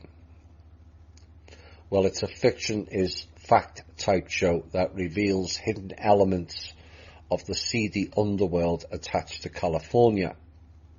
And this is a reverse psychology movie to show that critical thinkers and conspiracy theorists go too far in decoding some things. Now, the movie shows the revealing of how songs and films reveals hidden clues and possible mind control techniques hidden in pop culture, which is true, which is why I said reverse psychology. They're trying to deflect it. Now, Sam is an aimless, no surprise, 33-year-old in Silver Lake, Los Angeles, who is interested in conspiracy theories and hidden messages in pop culture and uninterested in paying his overdue rent. And the public is warned to beware the dog killer who is murdering pets. And Sam meets his new neighbour Sarah, who, despite having caught him spying on her, invites him over. And the two get high and watch How to Marry a Millionaire. But when her roommates interrupt as they begin to kiss, Sarah suggests Sam leave and they hang out the next day. But in the morning, Sam discovers Sarah and her roommates have moved out overnight and becomes obsessed with learning what happened. And he then notices a strange symbol painted on the apartment's wall.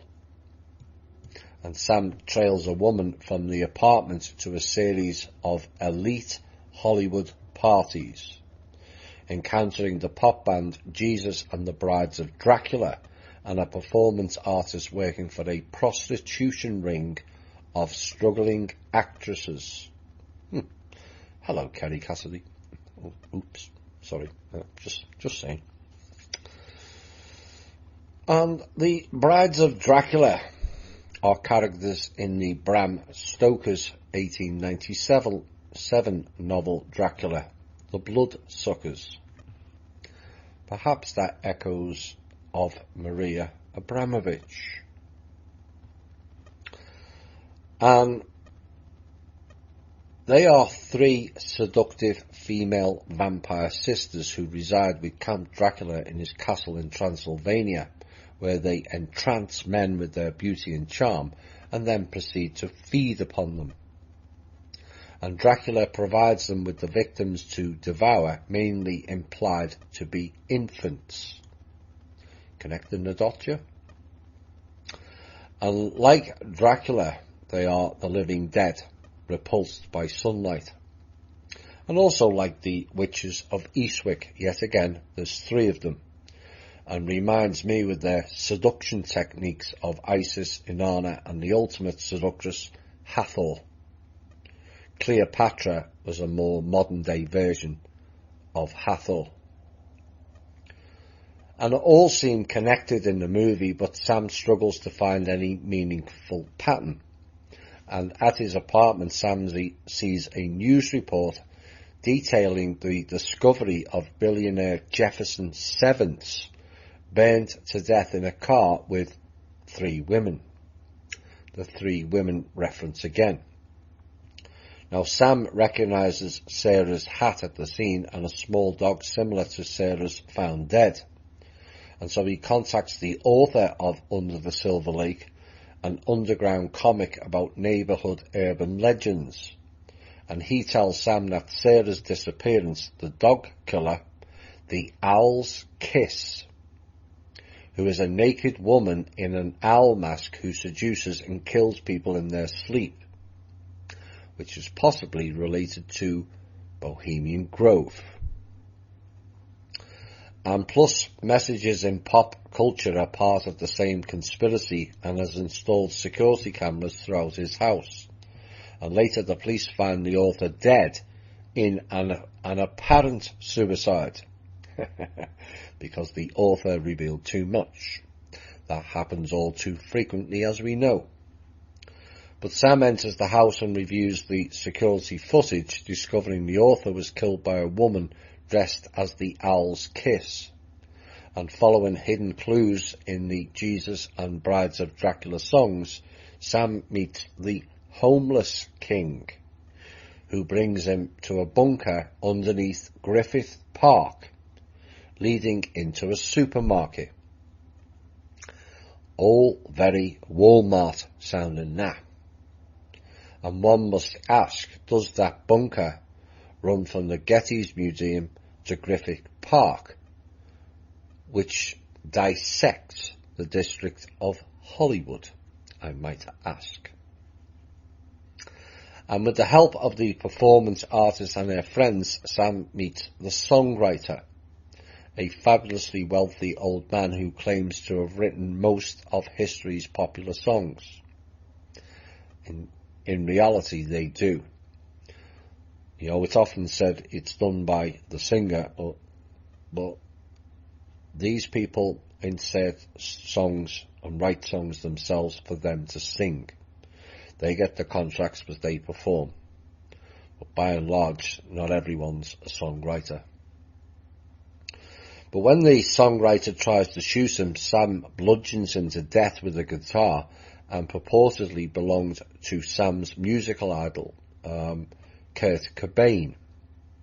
And at a party in the Hollywood Hills, Sam meets Jefferson Sevens' daughter, Millicent, also running into his now ex-girlfriend and her new boyfriend. And Millicent convinces Sam to go swimming in the Silver Lake Reservoir.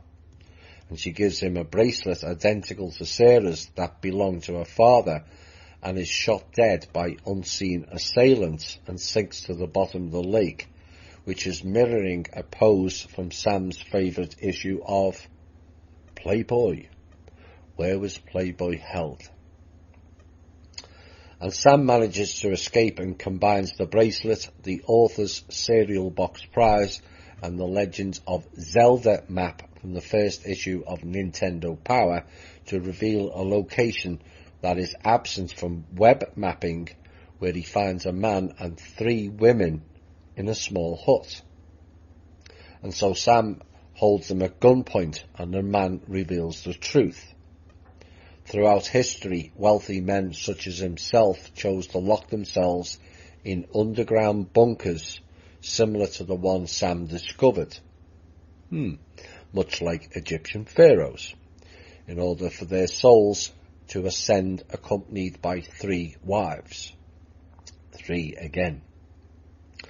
Now, underground bunkers is a reference to their underground cities. Now, Sarah and her roommates were Sevens' wives, and their deaths were faked. And that is a common theme amongst elites, to fake their deaths. If the heat is turned on them and they disappear into the underground cities, only seen by other elites and an army of slaves, who can check out but never leave. Hotel California.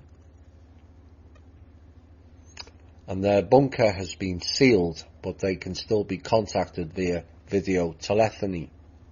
And Sam speaks with Sarah, who confirms that she entered the bunker willingly and is at peace with her fate, and she and Sam share an emotional farewell. Sarah, has just become a monarch sex slave.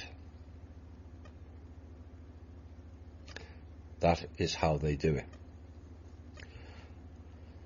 And Sam begins to pass out as the homeless king arrives to capture him, angered by finding dog biscuits in his pocket. And when Sam tells him that he did not actually have a dog and kept biscuits only as a memory of his painful breakup and knowledge that he would never see his girlfriend's dog again, the homeless king lets him go. And returning home, Sam spends the night with a neighbour whose parrot repeats incomprehensive words like, F off, cat. And I'll have to see if Holly's parrots learnt that yet. And from the balcony, Sam watches as his landlord and a police officer enter his apartment to evict him. And they notice one of his walls has been painted with the strange symbol seen earlier, which Sam now knows to be a message from the conspiracy to stay quiet. Why? Because Sam has seen too much and got close, so threat to stay quiet is real. Now, Under the Silver Lake has garnered a cult following of people who are convinced that there are hidden meta-clues, codes and ciphers sprinkled throughout the film waiting to be discovered.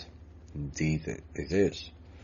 And these include references to the mystery surrounding the identity of the dog killer, various different ciphers or codes, geocoding systems, and even analysis of fireworks in the film, connecting the sound pattern they emit to the Morse code. Now, in certain scenes in the film, there is graffiti that can be seen in the toilets and on a wall, which are coded with the Copial cipher. And the film's cryptography consultant was computer scientist Kevin Knight, who in 2011 co-created a program to translate the Copial cipher. Oops.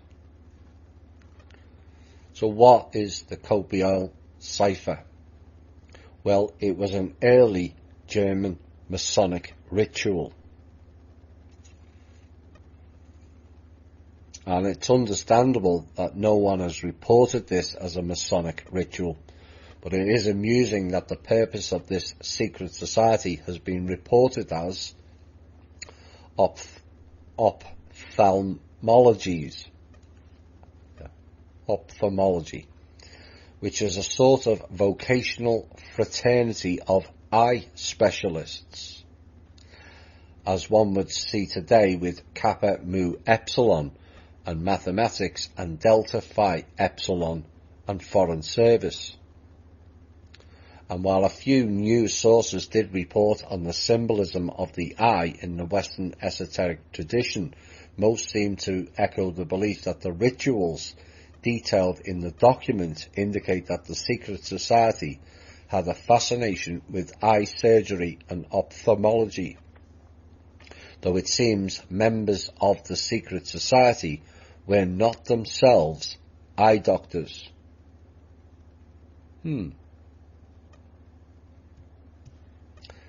Their interest in the eye is connected by three things that all Masons worship. It is the all-seeing eye. The Eye of Horus is the later version of the Eye of Ra, which is the cult of Ra these Masons are all bound down to.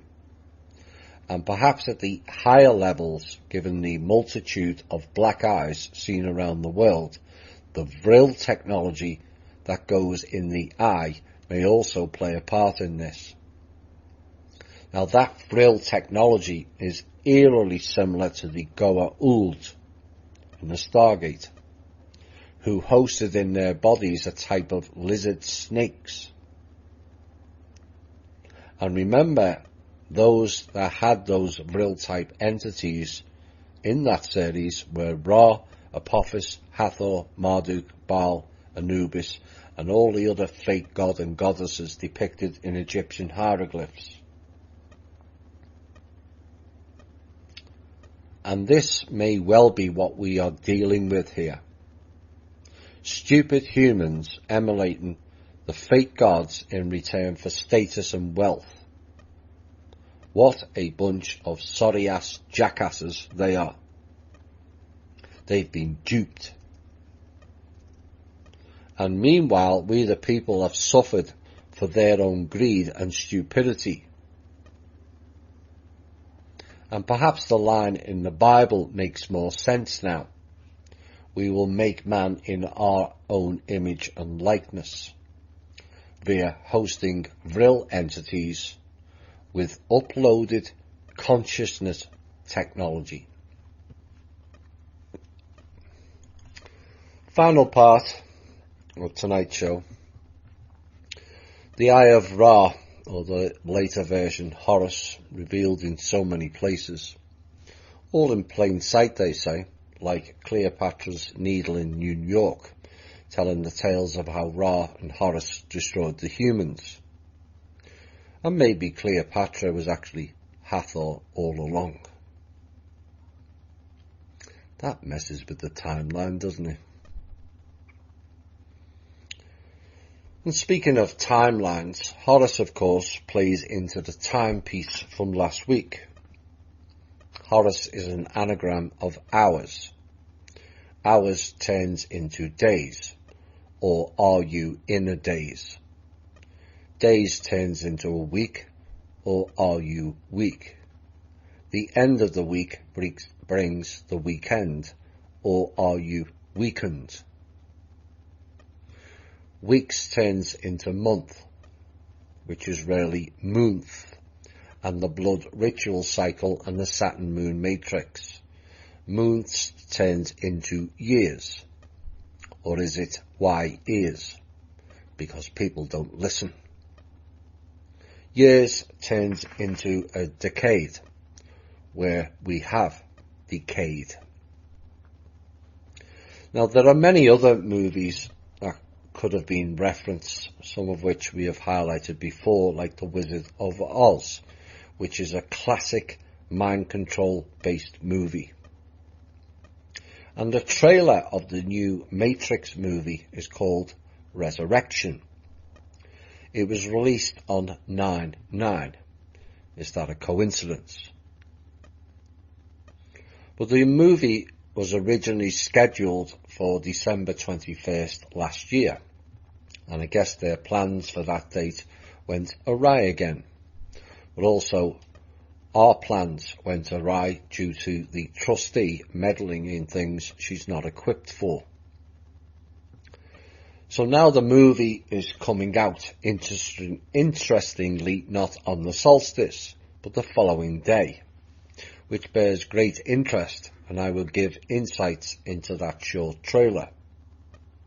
Now the date still has the mirrored 12/21, with the month and the year, but not the day in it.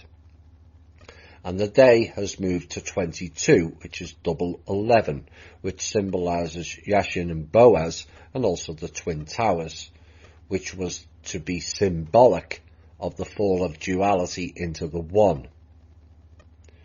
So why duality into the one? Well, the one is 1-0-0, and their binary codes referenced many times in this show. But one with the one leaves out another one, which is the missing piece of the puzzle. And when the missing piece is added, it becomes the one-on-one with the one. And we'll see further examples of that shortly.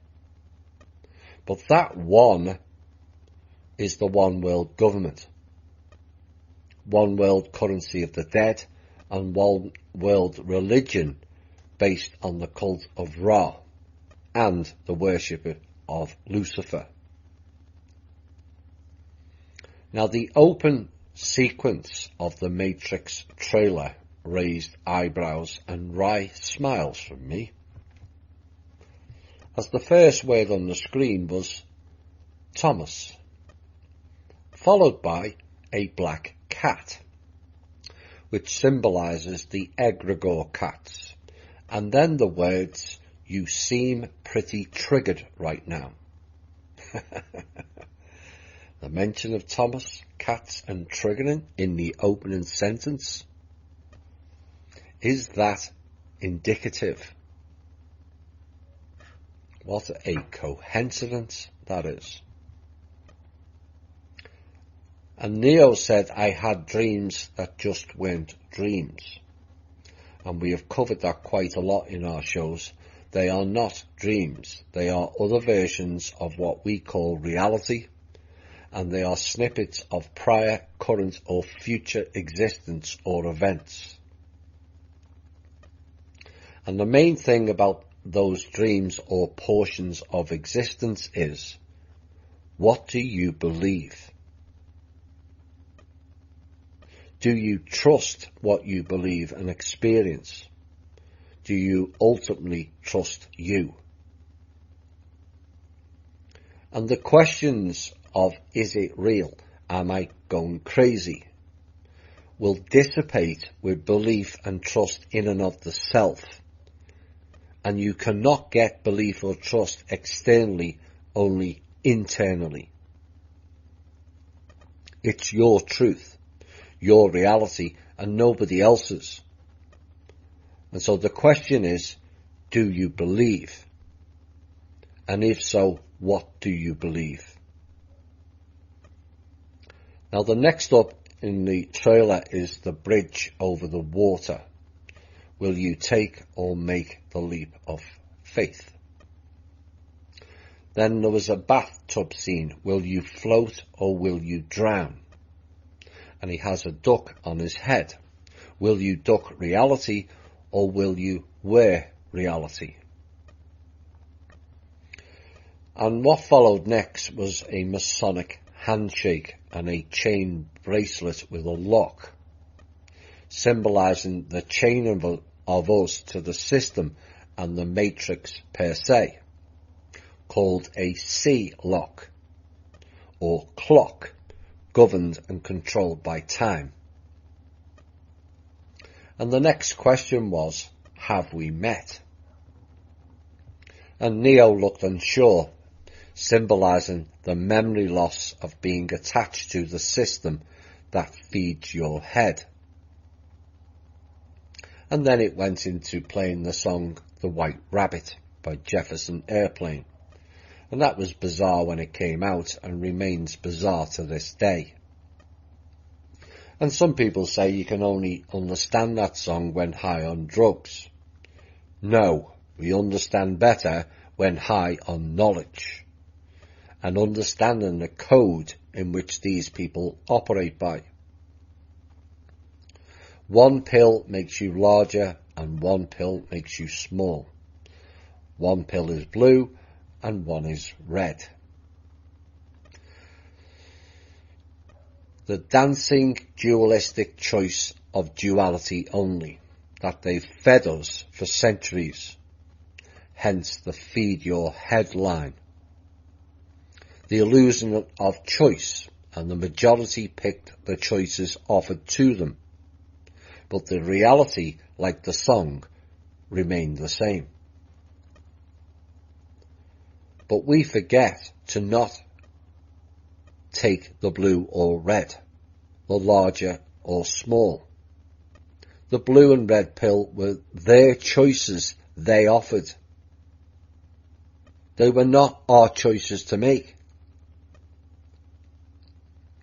Yet people consented willingly because of an inability to think for themselves and the memory loss of triality.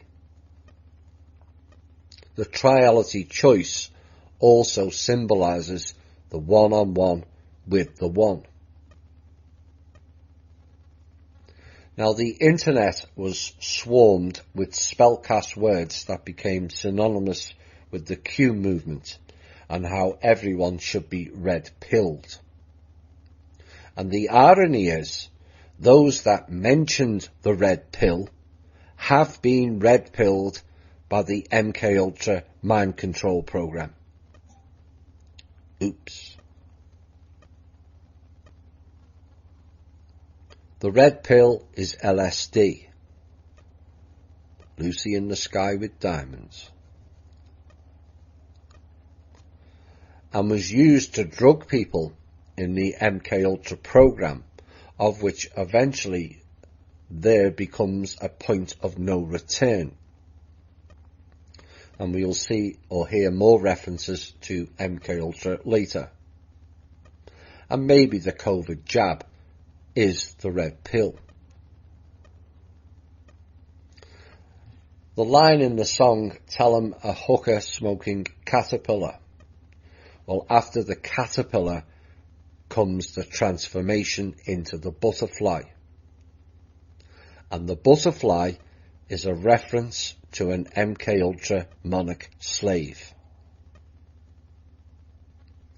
The next scene is a box, and all around him are using technology devices to keep them all distracted. Whilst the song says, "And the one pill that mother gives you don't do anything at all." This pill don't do anything at all. In actuality, it did, because the mother is the Dark Mother, the Black Madonna, and the Kali Ma, and ultimately the Eve and Lilith. And then they show you the scene throwing away the blue pills, which is subtle seducement into the red pill program of mind control, because the applied logic that the blue pill didn't work, and so the red one has to. Nope. They were both designed to not work. It's the yin and yang, the Republican and Democrat, Labour and Conservative, communism and socialism, Enki and Enlil, Rothschilds and the Black Sun, all two sides of the same dark forces coin and game.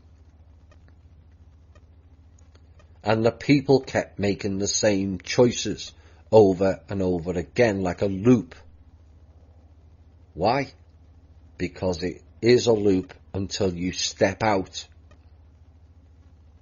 and develop your heart thinking and triality. It then said, "Go and ask Alice," and showed the book Alice in Wonderland through the looking glass. Alice is the name of the old AI, and the looking glass technology is replicated with the mirror. And the key is not to look in the mirror, but at the mirror. The person in front of the mirror is a copy of the copy in the mirror. In essence, it's like being in the Metaverse. The real you is behind the person in front of the mirror, watching the copy look at the copy. You will see that yourselves when you have developed enough, from behind or from the back of the mirror. But people often get offended if you speak in the third person. I wonder why. Ponder and think deeply on that, because maybe you will see. Look at the title, Alice in Wonderland, not Alice at Wonderland. If you wonder, you will manifest. Careful what you think and wish for springs to mind. But do you think it's a coincidence that Alice is blonde-haired and blue-eyed? Well, if you've listened to the previous From Russia with Love episodes, you will know the answer as to why. Now, greeting Alice by the tree is the cat. Always the cat, which echoes the Eve narrative and meeting the serpent in the tree. Perhaps snake and fur has a deeper meaning now. Alice in the book took potions, which is poisons. That one drink that was labelled drink me, then made a small, and then a cake was offered with the words eat me and made a tall. But drink me and eat me are both suggestive mind control. Just like in the movie They Live, consume, obey, buy and other commands. Just like the computer and the command program on there. An all black screen that you can change with the knowledge into your own command line. Ponder on that. And this could also be in reference to the life force essence drink, which was shown in Jupiter Ascending, which made them small, like humans. But if you eat it, it makes you tall, like the Nephilim. Neo then looks in the mirror and his appearance changes. That is the mirror, which is the portal or the rabbit hole, offering a host possession or showing your host possession. And the lesson is, like it says in the song, don't go chasing rabbits. Which means the alt media meme of going down the rabbit hole is another version of spellcasting and mind control. Oops. Now the red pill is offered with the words time to fly. Fly where? You don't need a red pill or drug to fly. Once you develop the self outside of the 3D matrix reality game, outside of time. And then a tattoo flashes up of a rabbit with a 5-pointed star, which likely represents Taurus, a 5-star system because Taurus constellation is a V, which is 5. Now Taurus, which means the bull, which is symbolized by the Baphomet, and the brightest star in Taurus is Aldebaran. And those who have followed my show will know that the Aldebarans were the ones that were helping the Nazis, as was the Catholic Church also. Why?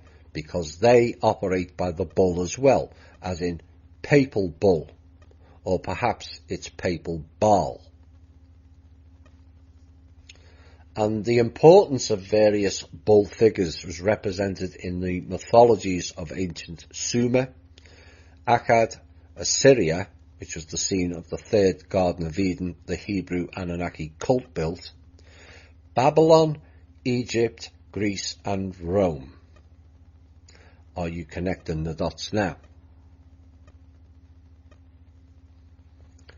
Now to the early Hebrews, Taurus was the first constellation in their zodiac, and consequently it was represented by the first letter in their alphabet, Aleph. The next line in the trailer, it says, if you want the truth, Neo, you're going to have to follow me. Well, guess what the Arabic word for follower is? Aldebaran. Boom. And Neo goes through the mirror and is greeted by Asians, Syrians, who were heavily represented in an earlier scene. And it says, if you go chasing rabbits, then you know you've gone too far. And the only thing that matters to you is still here, they said to him, which is why you are still fighting and why you will never give up. And then ensued a fight scene which Neo didn't partake in. He used his energy to remove the fighter, and that ends any fighting. So how does that work, you may ask? Because if challenged, you have to fight. But it's not real. And so you use your abilities to dispel it, dispel or dispel. Remember in the show I told you all not to run in your dreams. Turn around and face it, and you will always overcome it or them. That scene proves it. And the key to it all is they want you to play their game. And you have forgotten your own choice again. You don't play their game. You play your own game, where you make the rules, the time, and the stage. And then scenes from an underground cities is then shown, with the line, when logic and proportion have fallen sloppy dead, and the White Knight is talking backwards, and the Red Queen is off with her head. Now my interpretation of that is the White Knight talking backwards is the loop, and it also represents the chessboard game of which we the people are not on the board. We are not on the chessboard. And the pawns are in essence the Illuminati, not we the people. All played on their black and white Masonic board. But black and white are not opposite. They, like mentioned earlier, are two sides of the same coin. The yin and yang are both dark also. And the Knights Templar, like the Rook and Bishop Templars, all protect the Queen. So who is or was the Queen? The Red Queen, who was one of the last two remaining parents, neither of which are in here anymore, neither of which will be returning. The Red Queen is off with her head, literally, and can only be seen in here by virtual intelligence. It is not real. So the Red Queen left here with her head in a machine.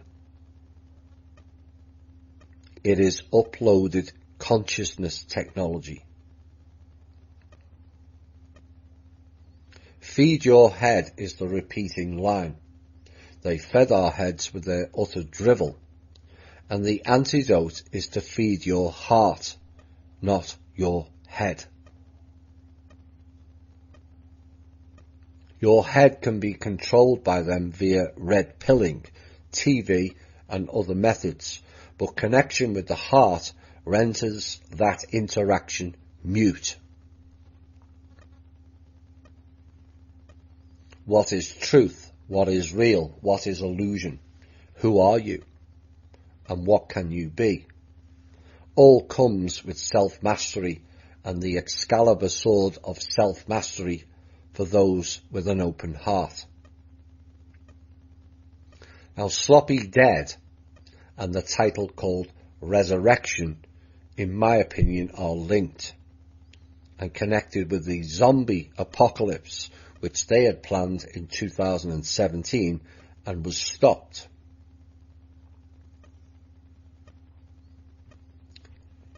The final dot connection on this piece is, and goes back to earlier, and MK Ultra I said would reference again.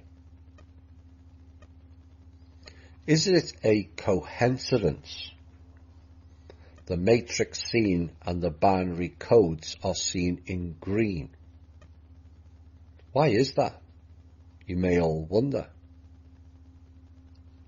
Remember the colour-coded programs ran by Dr. Green? The Mengele program, which was the MK Ultra program. Green is the mind control program and part of their colour-coded programs like Blue, which is everything connected to ETs. Blue Beam, Blue Book, Blue Avians are all part of the ET colour-coded program. Yes, you, Wilcock and Good, and your blue chickens bullshit. Now, MK, as in Ultra, can mean lots of things. Perhaps it's the Mother Kali program, or Marduk's Kingdom, or wait for it, the Magic Kingdom program. Ain't that right, Disney? Oh my God, he's ruined Disney as well now. He's ruining everything. Ain't that right, Rochelle? And Michelle. Well, remember, Disney ran the Mad Hatter, Alice in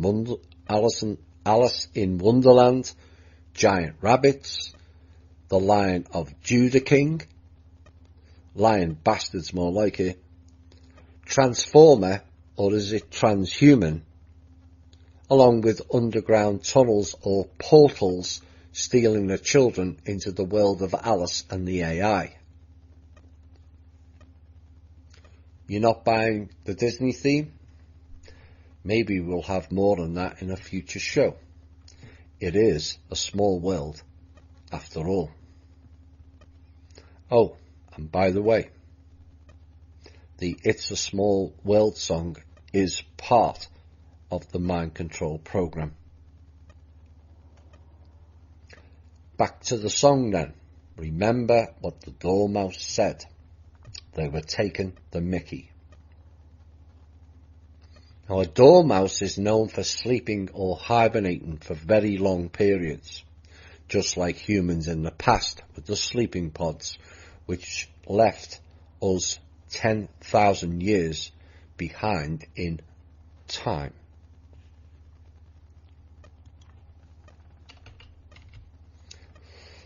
And the great question for you all now is, will you develop yourself enough to be able to change your own matrix sequencing and code?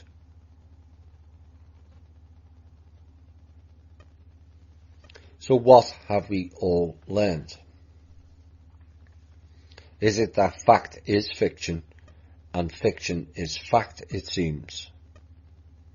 Will we accept their reality offered, or will we manifest our own reality and start on our own space and space line again?